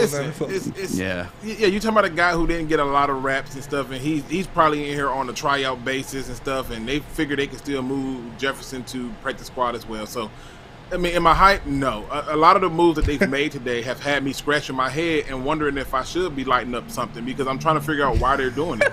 You move on from David Blough and you think, oh, the answer to that is Nate Sudfeld. Yeah, that's a good upgrade, right? And you think, okay, I want to add a defensive lineman, right? And this is the one you come up with. He's your answer. Like, was Isaiah Buggs not good enough? I mean, did Taylor not do good enough? Was Kaminsky not a good enough option? I mean, what more do you want? They've invested so much in that D line, and we don't even talk about it. And yet, we have yet to see it yield anything of value, right? You have a splash guy with Romeo. Michael Brockers, in my opinion, you can upgrade from him at this point because he's not providing anything. So, am I excited? No. but can he prove me wrong? Yes, and I'm rooting for him to prove me wrong. I don't think it'll happen, but I'm rooting for it. 100%. Luke, we got to get going, man, but I do appreciate you joining us. I think I want to do this during the season, maybe on Tuesdays or something like that. For sure. Get Luke G in the building if you're always available. I know you're always working too, though, man. Man, I would love to do this during like football a slave, season. brother. Hey, I appreciate you. Luke, you want to shout YouTube channel real quick? Hey, it's Luke G's Field Review, where I talk all things Detroit Lions. It's going to get your hard dose of reality. It's an open platform, so I give you a chance to come in there and talk trash to me if you disagree with me. All I ask is to keep it respectful, no hate speech, nothing like that. But for the most part, it's open forum. We talk, we have fun, and it's been times where I've let you, the subscriber, if you got something to talk about, I've let you take it over. So, come and rock with me, check out what I'm doing, subscribe, and show a brother some love, keep the Pride Nation going. Luke, I appreciate you, man. Appreciate you fellas too, man. Y'all stay up. Yeah, you too, man. As you guys know, we broadcast this show live from the Planet Fitness studios in Birmingham. And this is the last day of the Planet Fitness High School Summer Pass. So make sure you get in there and get your last pump in. If you're a high school student, you can get in for free just for today, though it ends at the end of the day. So make sure you check it out. But Planet Fitness is the home of the judgment-free zone, where you can work out in a non-intimidating, judgment-free atmosphere. Membership is just $10 a month, or you can get a black card for $24.99. Black card members enjoy the use of amenities such as unlimited tanning, hydro massage chairs, and total body enhancement, along with over 2,000 locations worldwide and unlimited guest privileges. So join in club or online today at planetfitness.com. It's Planet Fitness, where your fitness is essential. We are the Woodward Heavyweights. We will be right back with more Lions. At work and at home, we're there with smarter security solutions. Featuring complete automation with customized alerts and more. For over 90 years, we've been the company that's been counted on to protect what matters most, all with personalized service and care. Right now, for a limited time, receive a free video device plus free installation with a new home system. Guardian Alarm. We protect Michigan. When you need apparel, there's only one place to go. Big Frog in Novi. With no setup fees, no artwork fees, no minimum, and a 24-hour turnaround, you can have your whole team outfitted in no time. embroidery, direct-to-garment, vinyl, and screen printing, Big Frog has it all in all the styles you want. So whether it's a sports team, fundraiser, school event, or corporate needs, Big Frog is your one-stop destination. Visit bigfrog.com/Novi or call 844-4-BIG-FROG. You guys, we like the Detroit Pistons rebuild going on. We like the Detroit Lions rebuild going on. It feels a little bit sped up. And I think they might have used Alta equipment because that Alta uptime matters. Alta equipment has everything you need to get your job done. You have a big project coming up, Alta Rent has you covered. Give them a call today at 844-GO-TO-ALTA. Again, that's 844-GO-TO-ALTA. Alta equipment where uptime matters. What up, though? Welcome back to Hour 2 of the Woodward Heavyweights. I'm your boy, Eazy, joined by my man, Spin More Racks. What up, though? I told you guys we're talking Detroit Lions all goddamn day. Yes, sir. Shout out to Luke G for coming through. I got to get with Justin and see if he could somehow make a Luke Cage version of that Zordon thing. That'd be dope. By the way, it was kind of dope in the back how you and Nick, got that together because we didn't know the name. I was like, what was the name? You guys both got the name wrong. Yeah, I said Zoltan and Nick said Doron or something like that. Yeah, or something like that. It was like a David Boyle situation. We just meshed it to and it was correct. But speaking of the correct option to make, Hard Knocks correct option to make every single Tuesday night at 10 p.m. on HBO. Make sure you guys check that out. But we got to recap the episode, man. I think that was the best episode by far. For sure. And I feel like I just said that last week. These guys kill it every single week. They pop off. Nothing but hot fire. I agree with you, though. I think it was the best episode so far. We got a lot of the content we were missing. We got Brad Holmes content. Yeah. We got Brad Holmes sitting down for interviews talking about the processes he goes through. Too. We got Jared Goff content. We got Kristen Harper content. We got Ben Johnson content. You got Jared Goff out there. Who the fuck needs coaches? I was like, oh, shit. Yeah, it was awesome. It was pretty funny. The guys are joking around and stuff like that. But, yeah, that was a great episode. It was a lot of fun. It was a lot of fun to watch. And seeing those guys break out, I think the player-run practice, they focused on that quite a bit. And it was very cool. It was very how they led up to it, though. And part of the deciding factor is seeing which players can lead themselves on the field. So Dan Campbell does something unprecedented, and he lets the players run the practice. It's like, and then it starts showing. He opens the thing, and there's nothing on the practice sheet. He said, "You guys are doing it. Go out there, group up. I'm just out there blowing a whistle. You're not gonna hear me say shit." And that was really cool. I think it showed the guys liked it. You saw the guys step up. You saw Tracy Walker throwing the play sheet in the back of his pants. I look like coach now, huh? So that was pretty sweet. I enjoyed watching that. You saw Alex Anzalone and Tracy Walker. You calling plays? No, I'm calling plays. Or you're gonna be calling plays. It was pretty cool. It was a cool dynamic to watch. No, 100%, man. I thought it was cool too. They followed Khalil Pimpleton to his next job interview. That was pretty cool. I'm playing. Damn. No, but for that in the game too, man. The game footage was lit. Obviously, you had the joint practice. Brad Holmes. That's the other thing too, man. I don't know. I guess I have to go back and watch some older Hard Knocks episodes. But the way they did the roster cuts as like one unit.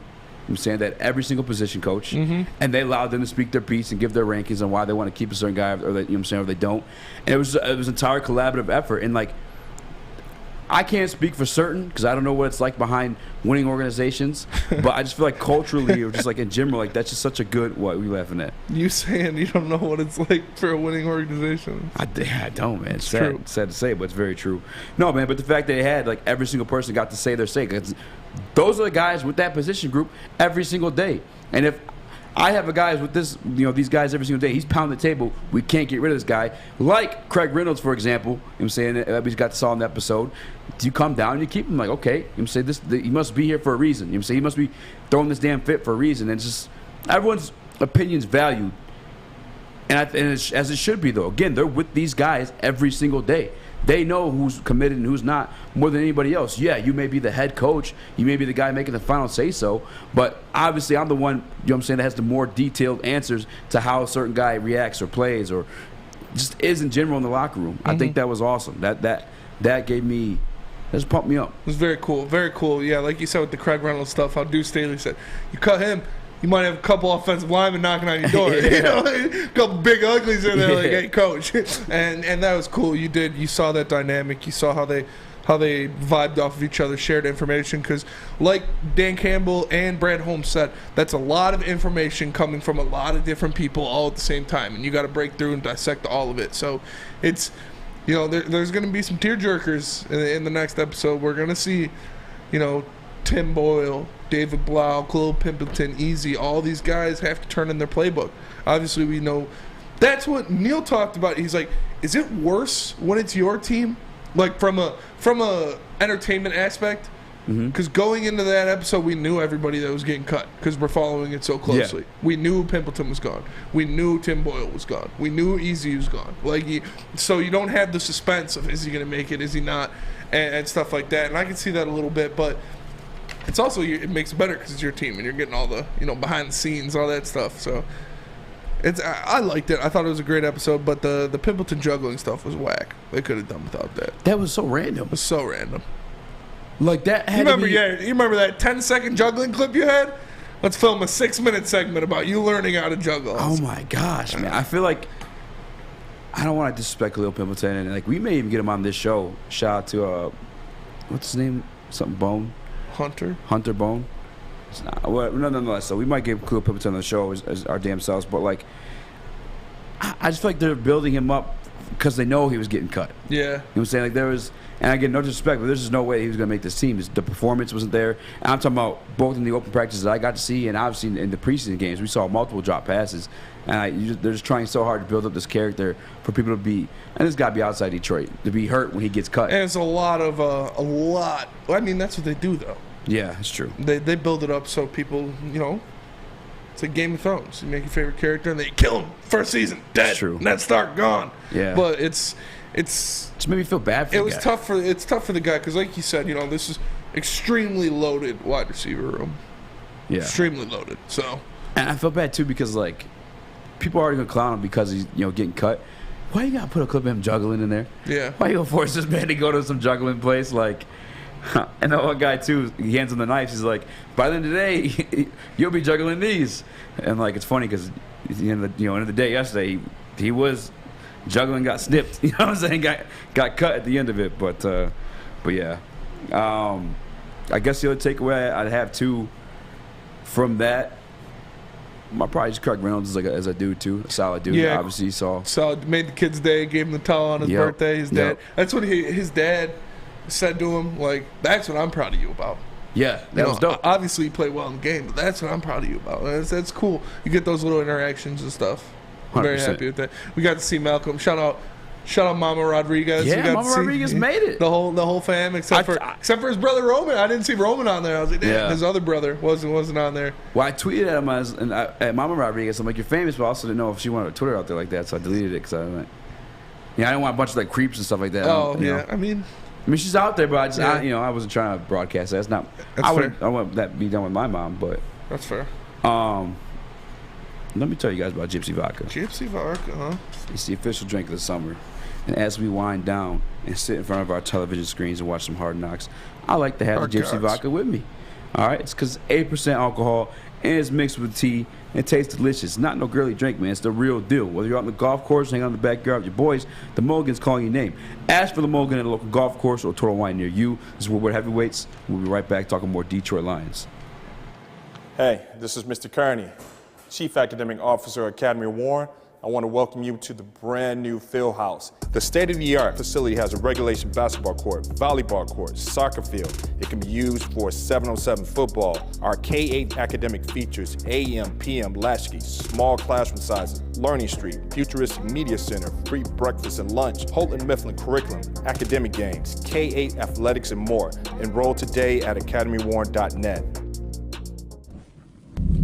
For a limited time only, all new burgers and loaded fries at Big Boy. It's not a Slim Jim, it's the Big Jim. The chili cheese is such a tease. Guess what else is new? The bacon blue. How about upgrading those fries? Chili cheese fries, baked potato fries, nacho fries, what will it be? Satisfy those taste buds at Big Boy. Make sure you download the Woodward Sports app in the App Store and the Google Play Store today. Take Woodward Sports with you wherever you go and listen live on your phone or mobile device.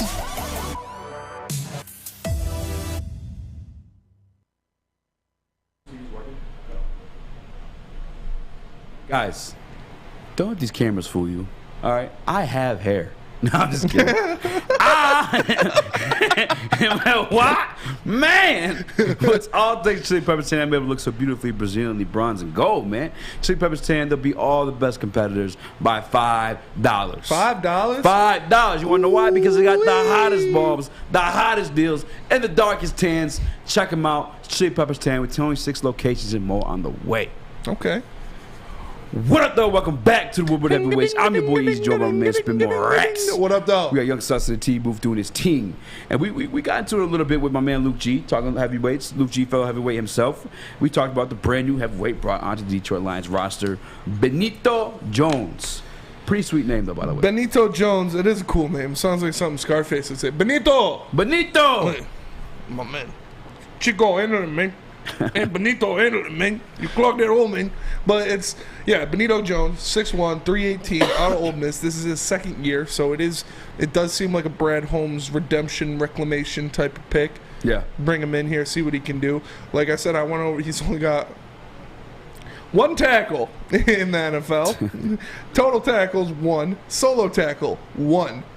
Oh, he's got 2. He's got an assist and a solo tackle. So it's not great. But in college, he played at Ole Miss, obviously in the SEC. He played all games, all 4 years, so he was a 4-year starter.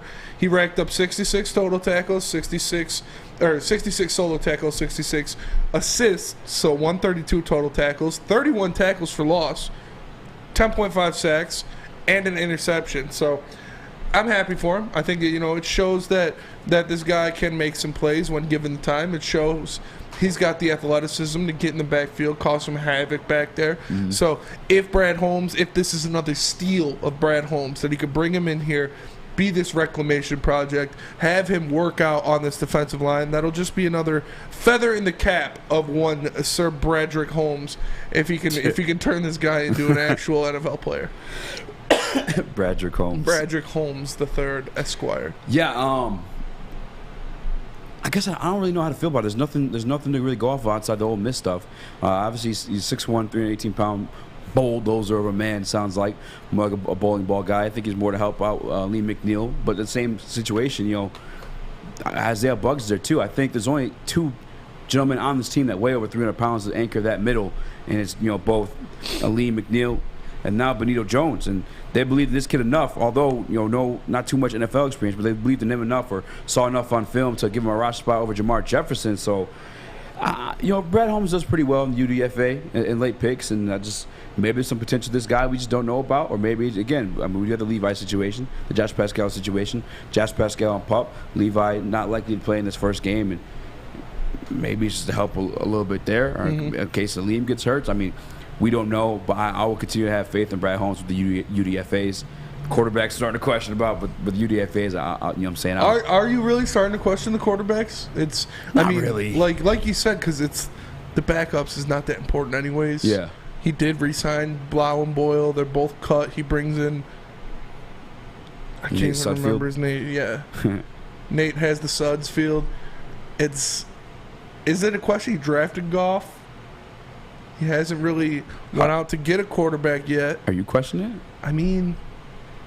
I'm gonna wait until I see him draft his guy or bring in his guy, because it's not like Nate Sudfeld was his guy. He's not like, all right, this is the guy we got to bring in here. He's gonna change the franchise. That was just a warm body, something better, hopefully, than Blough and Boyle.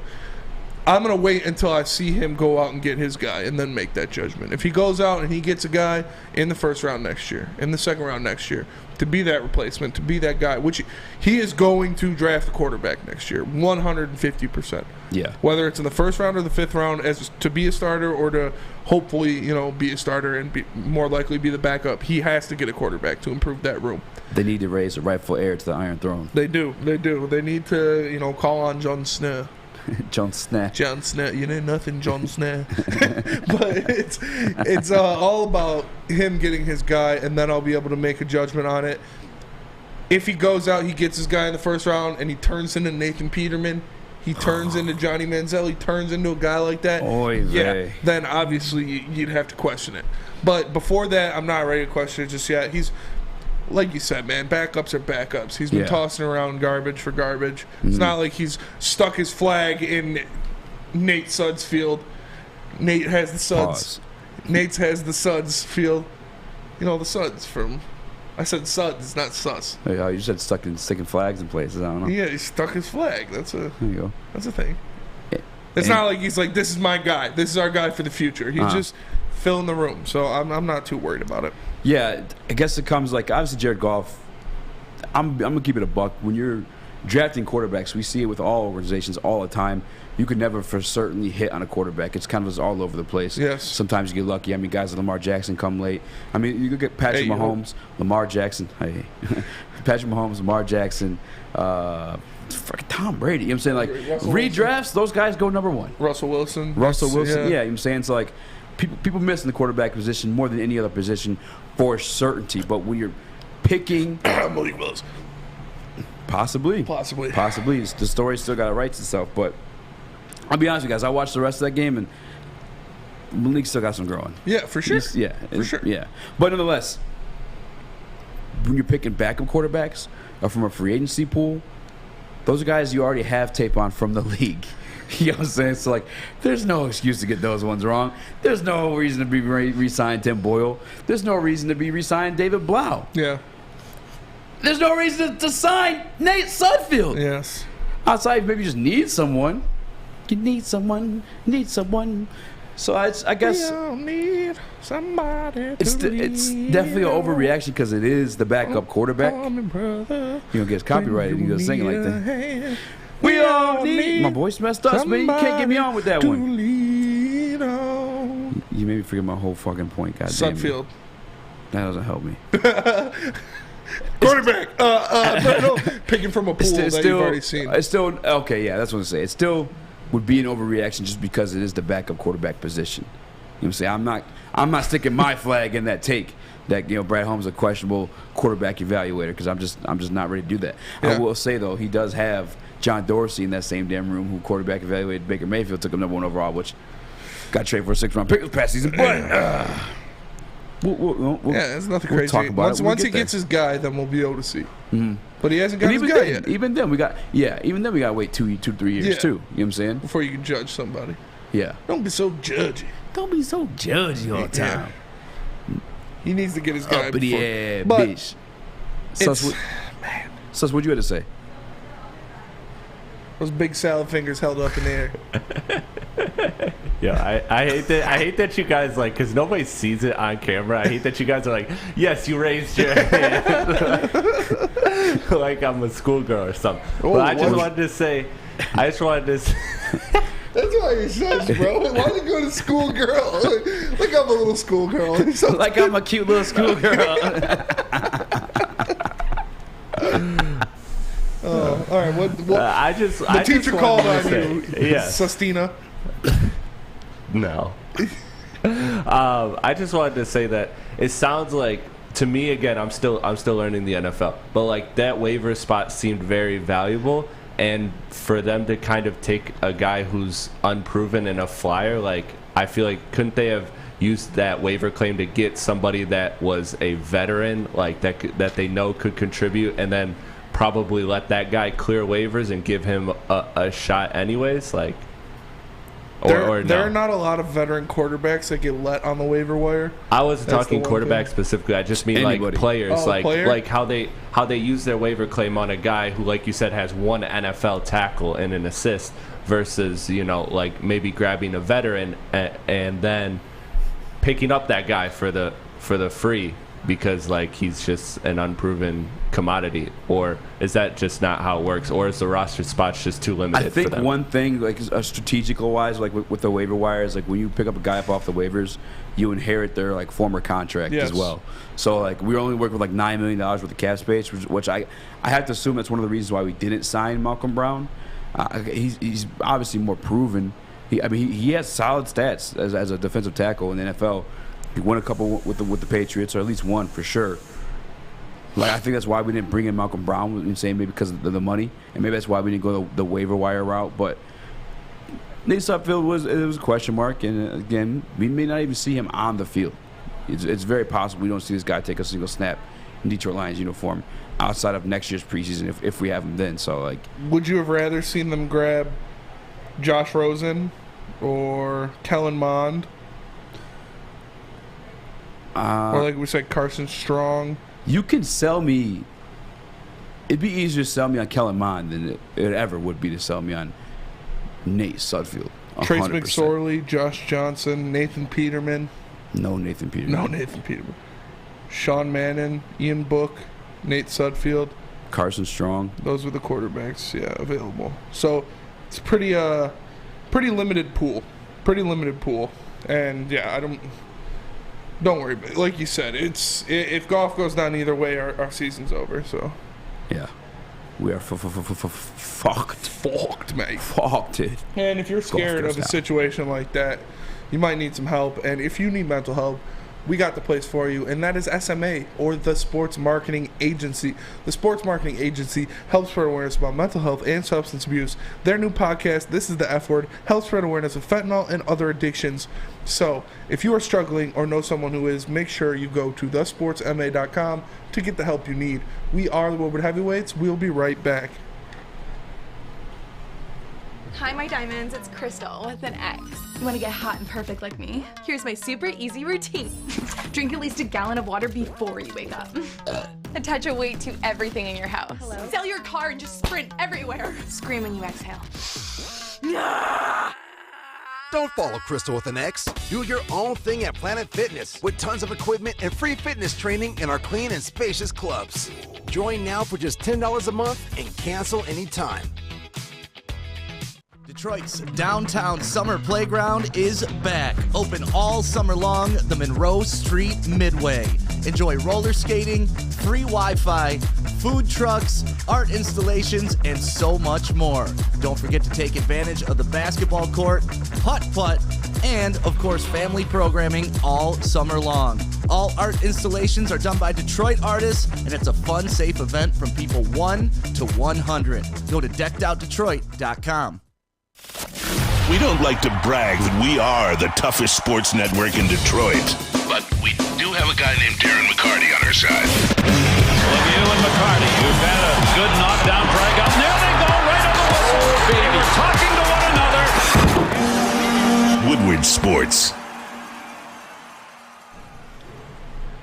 What's going on, everybody? It's Spencer for the Fulling Warehouse in Hamtramck. You know it, you've heard of it. It's the home of the original football bowling pin game called Fulling.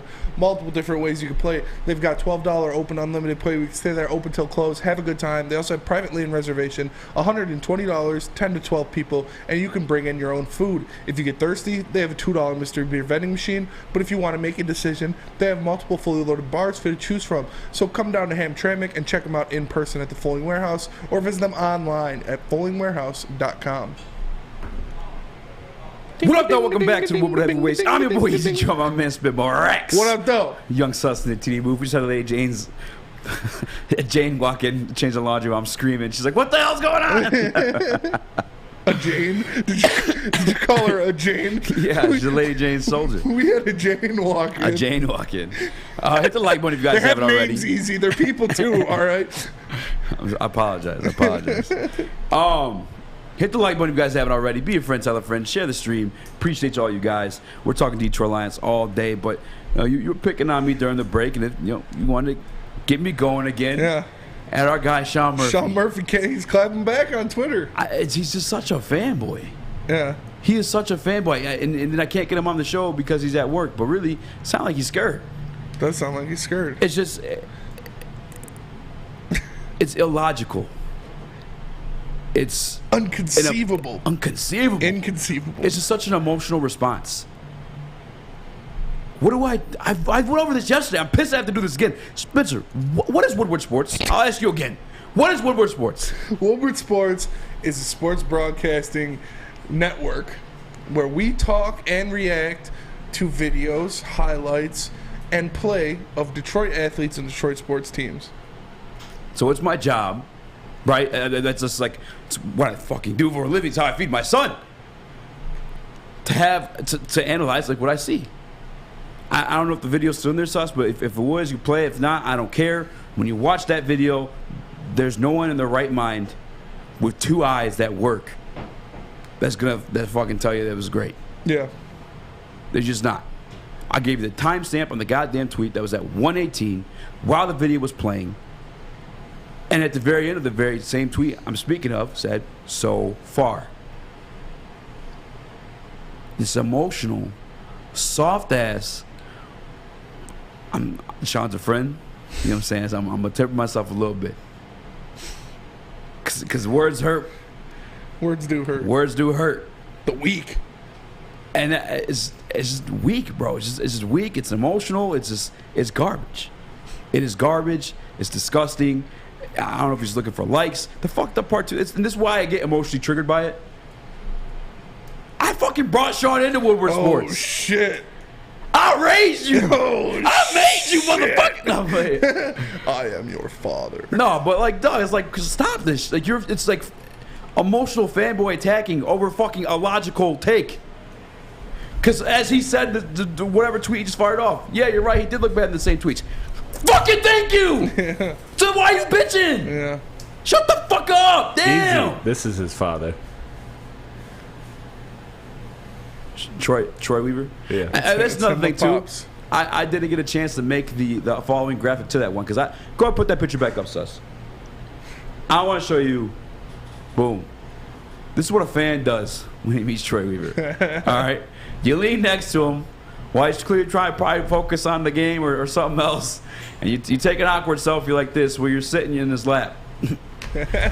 Stop. Okay, stop. A professional meets Troy Weaver, tries to get his contact information to get that interview later on, or you have somebody else take the picture. You look clean about it. Sean's a fanboy. It is what it is. I can't be mad at him.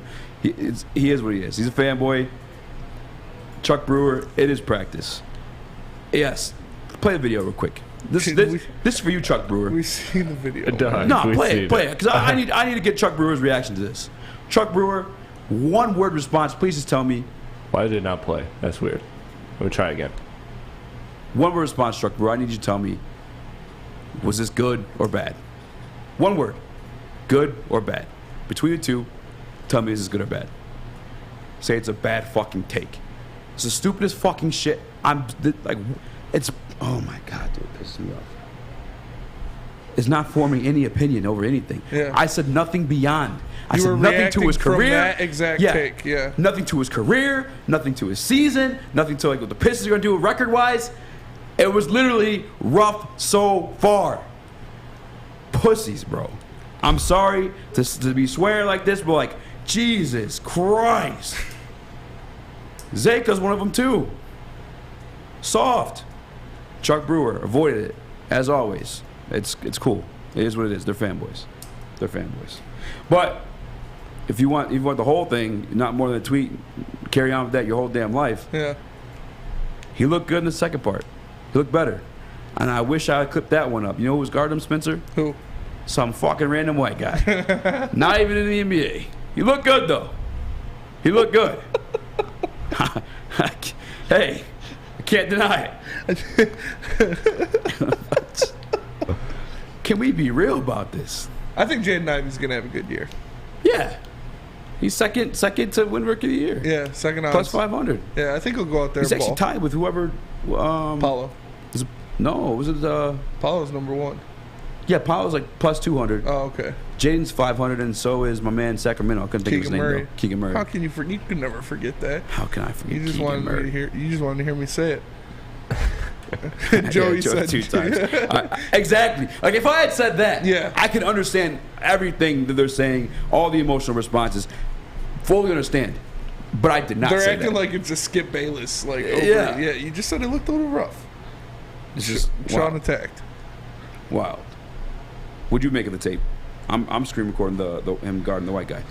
Yeah, I mean, I think that part looked good. You know, him screen recording him guarding the him white. getting guarded by the white guy. I think even in those rough takes, as you put it, he had a nice move. He was showing different body control, quickness, moves like that. So, I'm excited for him. I'm excited for that guy to go out there and play some ball. I'm excited for him to go out there and and show us what he can do next to Cade Cunningham. Show us what he can do when Cade Cunningham's off the floor. Because that's where I think he's going to make his money. When Cade Cunningham is off the floor, he is going to be that scoring threat. He is going to be dangerous with the basketball in his hands, especially in the full court. So I'm excited to see Jaden Ivey play this year. I think he does have a good shot at winning Rookie of the Year. Obviously, we know, record gets and team success are involved in it now. Saucy raised your hand. I'll call on you. What would you like to say on the topic? I can put it down? Yes, young I sons. can put it down? Okay, my shoulder hurts. All right. Man, look, you can't put more hype into the Rico Hines tape than you can in the Summer League. Like, that's the whole thing I have with this. Like, why are we so bent up about Rico Hines tape, good or bad, when we had Summer League, which is way more valuable than some open gym where some 5-on-5s with some NBA players who somewhat I feel like care. they're both the same. You think so? Yeah, like 5-on-5. They had refs, right, at the Rico Hines. Yeah, but Summer League though has those vets that are competing for a look for a training camp spot and stuff. So I do think there's but it a also little bit has 90% of the guys aren't going to be on the floor. That's fair. I don't know. Like they were playing against Steph Curry and Trae Young. Like, I feel like tape of them going against Steph Curry, Trae Young, and DeAndre Hunter is better than them going against career G Leaguers. That's fair. I don't know. I feel like they're. But I agree with you that it's equal. Like, you can't take too much out of either of them. Yeah, for sure. I sent you a pick. I got you. Got it. Because I just wanted to show this too. Because first game is going against the Toronto Raptors. I'll pull it up right now. Actually, see who was guarding him in the first one. Was it Peyton Pritchard? I was waiting to see who was guarding him in the second game. All right, tell me what NBA team this guy's on. All right, I could go in there, leave him alone, John. God damn! Back off, kid. Oh, my mic's not muted. Back off, kid. Put up the picture for me, man. Because I'm gonna find a picture from the first video. I just took a real quick screenshot. Yeah. Because I want you to see who was guarding him in the second game, as opposed to the NBA players that were guarding him in the first one. Yeah. And if he very well could be, who the fuck is that guy? That's my neighbor. Zoom in on him, Sus. That's my this neighbor. very well could be your fucking. This could be your neighbor, bro. Zoom in on him, Sus. Dude, zoom in. Oh, you weren't here for that one. Yeah. Imagine just to have a zoom in on workout videos and workout pics. Enhance. I will enhance. Enhance. I mean, it's tough. It's like Sus said, man, you can't take too much from it or too much away from it. Look at that guy. Is that Delonte West? Dude. Oh, that's wild. That would make this even better. Is he banging LeBron's mom? And the guy he's scoring on is a crackhead. The guy Jaden Ivey actually looked good against happened to be a crackhead. Former crack addict. That makes more sense. You're right. Chill, bro. No, I'm bro. Chill on Delonte. Gary Trent was the guy who's guarding him in the first game. Gary Trent is a good defender. He's a much better scorer. Toronto's got good defense. Like, that was their squad. Gary Trent, Pascal Siakam, Scotty Barnes. Scotty Barnes looked huge in that tape, by the way. Yeah, he did. And he looked good. Yeah. You can't say that. It's just practice. I saw nothing. Then why are we watching? Why? Why do you even fucking watch? Why? Why do you watch? What did it do? Jeez, oh, Pete's, man. You can't say that. That was a good Sean. It's only practice. Imagine forming a basketball opinion after watching basketball. It makes no sense. Like and subscribe. Chill. Spencer, where you get your haircut, bro? Where you get your haircut at, fam? Christ. You know it's Lady Jane's, because as you know, we broadcast this show live from the headquarters of Lady Jane's Haircuts for Men in Birmingham, and it's definitely awesome when I get off the show. If I want to, clean up my dead ends, maybe take an inch or two off, I can sit down in one of those chairs, and I know my girls Alyssa or Megan will take care of me. I highly recommend you get into a Lady Jane's Haircuts for Men near you and let them treat you like a king as well. They are open 10 to 8, 7 days a week. You can walk in anytime, and before you know it, your hair will be game ready. So like I said, man, get into a Lady Jane's, open 10 to 8, 7 days a week. You can walk in anytime, no appointment necessary. Because at Lady Jane's, it's wicked awesome. We are the Woodward Heavyweights, and we will be right back. The sports marketing agency would not be who we are without great community partners like Higuera Health and Carol Zaniga. It's an awesome opportunity to partner with your organization. Higuera Health is a comprehensive behavioral health organization. We serve children through older adults with mental health, substance use, and developmental disabilities across Western Wayne counties, and really excited to now be in downriver communities as well. Give us a call at 734-458-4601. You don't have to go to the beach, man. You don't have to get your butt crack full of sand. You just need a little chili peppers, man, to get that glowing beach chili peppers tan. Woo! With 26 locations in the Metro Detroit area and more coming, Chili Peppers Tanning is where you'll find the cleanest salons in the D. Join the Pepper Club for the best deals on unlimited tanning. Head to chilipepperstanning.com.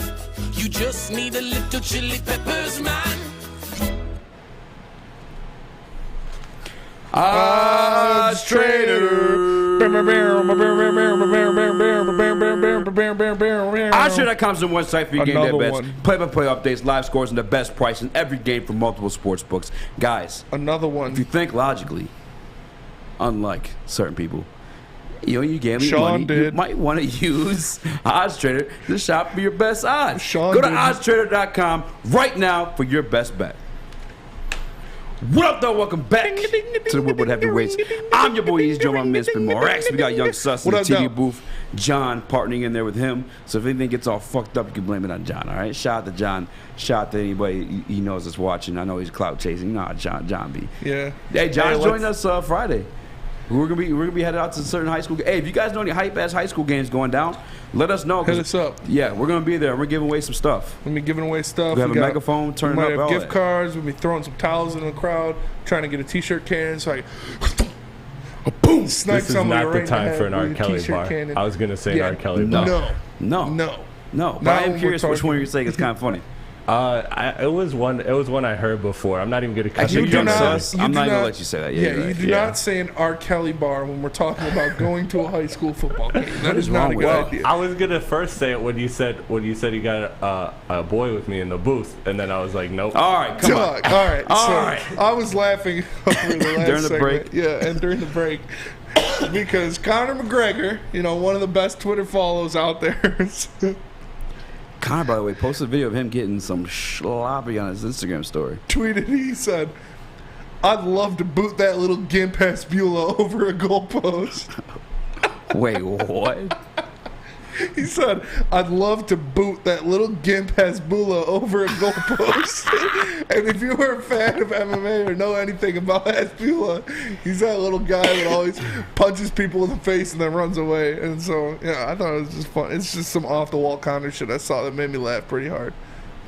Drago wants to know, how about the end of Hard Knocks when Dan Campbell said he had taken a shower in 2 days? Yeah, it's pretty gross. Well, he said I haven't bathed in 2 days. Same thing. I mean, maybe he's being literal.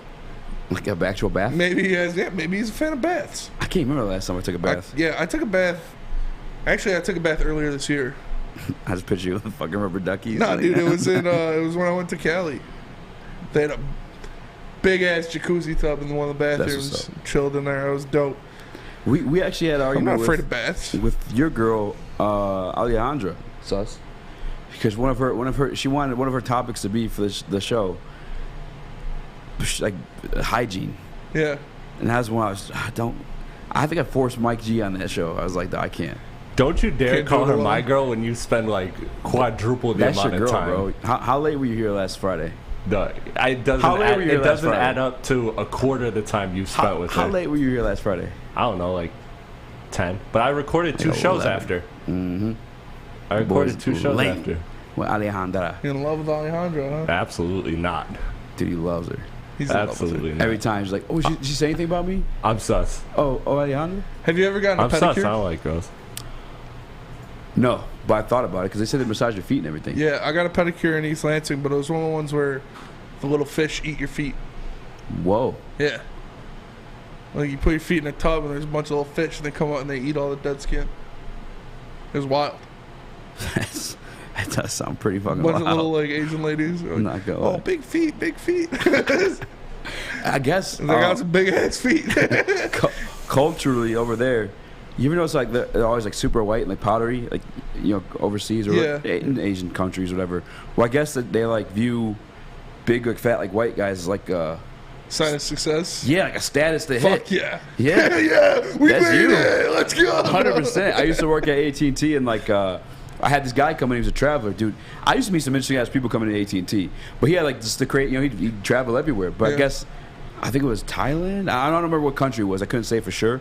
But when he got there, he's big white dude, big bald white guy. When he got there, they were literally taking pictures with him and like rubbing his stomach like he was a celebrity or something. Dude, my sister, she did her study abroad when she was at U of M, and she went to India, and she like worked with like underprivileged children in India, like helping them out and like doing different things like that, and they like followed her around like with camera crews on the street.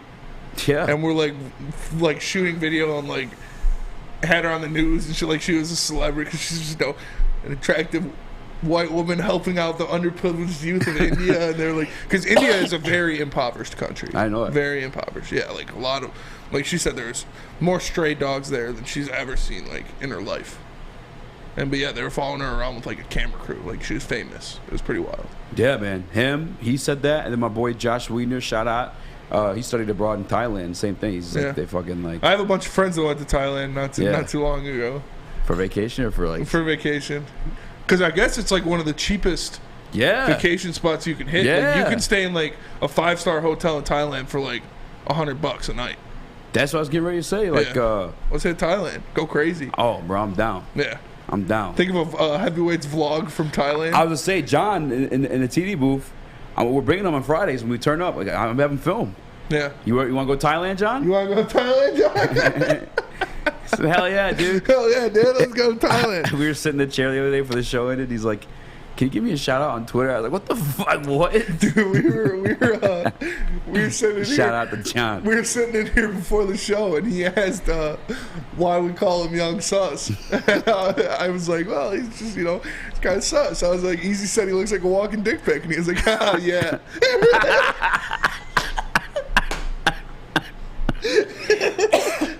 Oh, man. He forgot his name earlier. He's like, I forgot his name. What's his name? I was like, Chris. He's like, nah, you call him something else. So it's like, I feel bad. The name sucks now.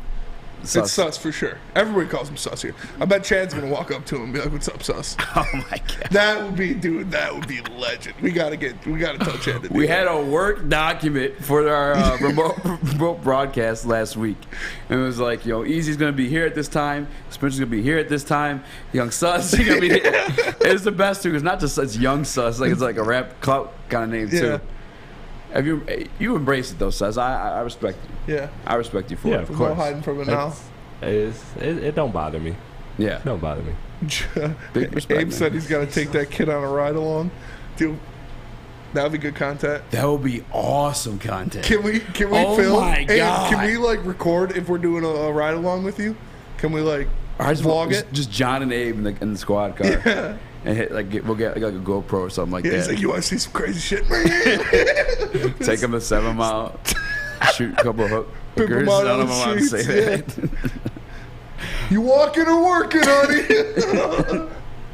Dude, that'd be funny. Oh man, that'd be a great content. But that will do it for today. We appreciate you guys tapping in. Make sure you like, subscribe, and share the stream. As you know, we are here 5 to 7, Monday through Friday. We are the Woodward Heavyweights. So tell your friends, tell your family, make a fake account for your grandma, and make sure she's watching the Woodward Heavyweights. For the man to my left, the one, the only, Speak Eazy. For Young Sus, Christopher Platty, and intern John holding it down in the booth. Thanks to Sam Flannel earlier. My name is Spencer Axter. We are the Woodward Heavyweights. We will catch you guys tomorrow. Peace.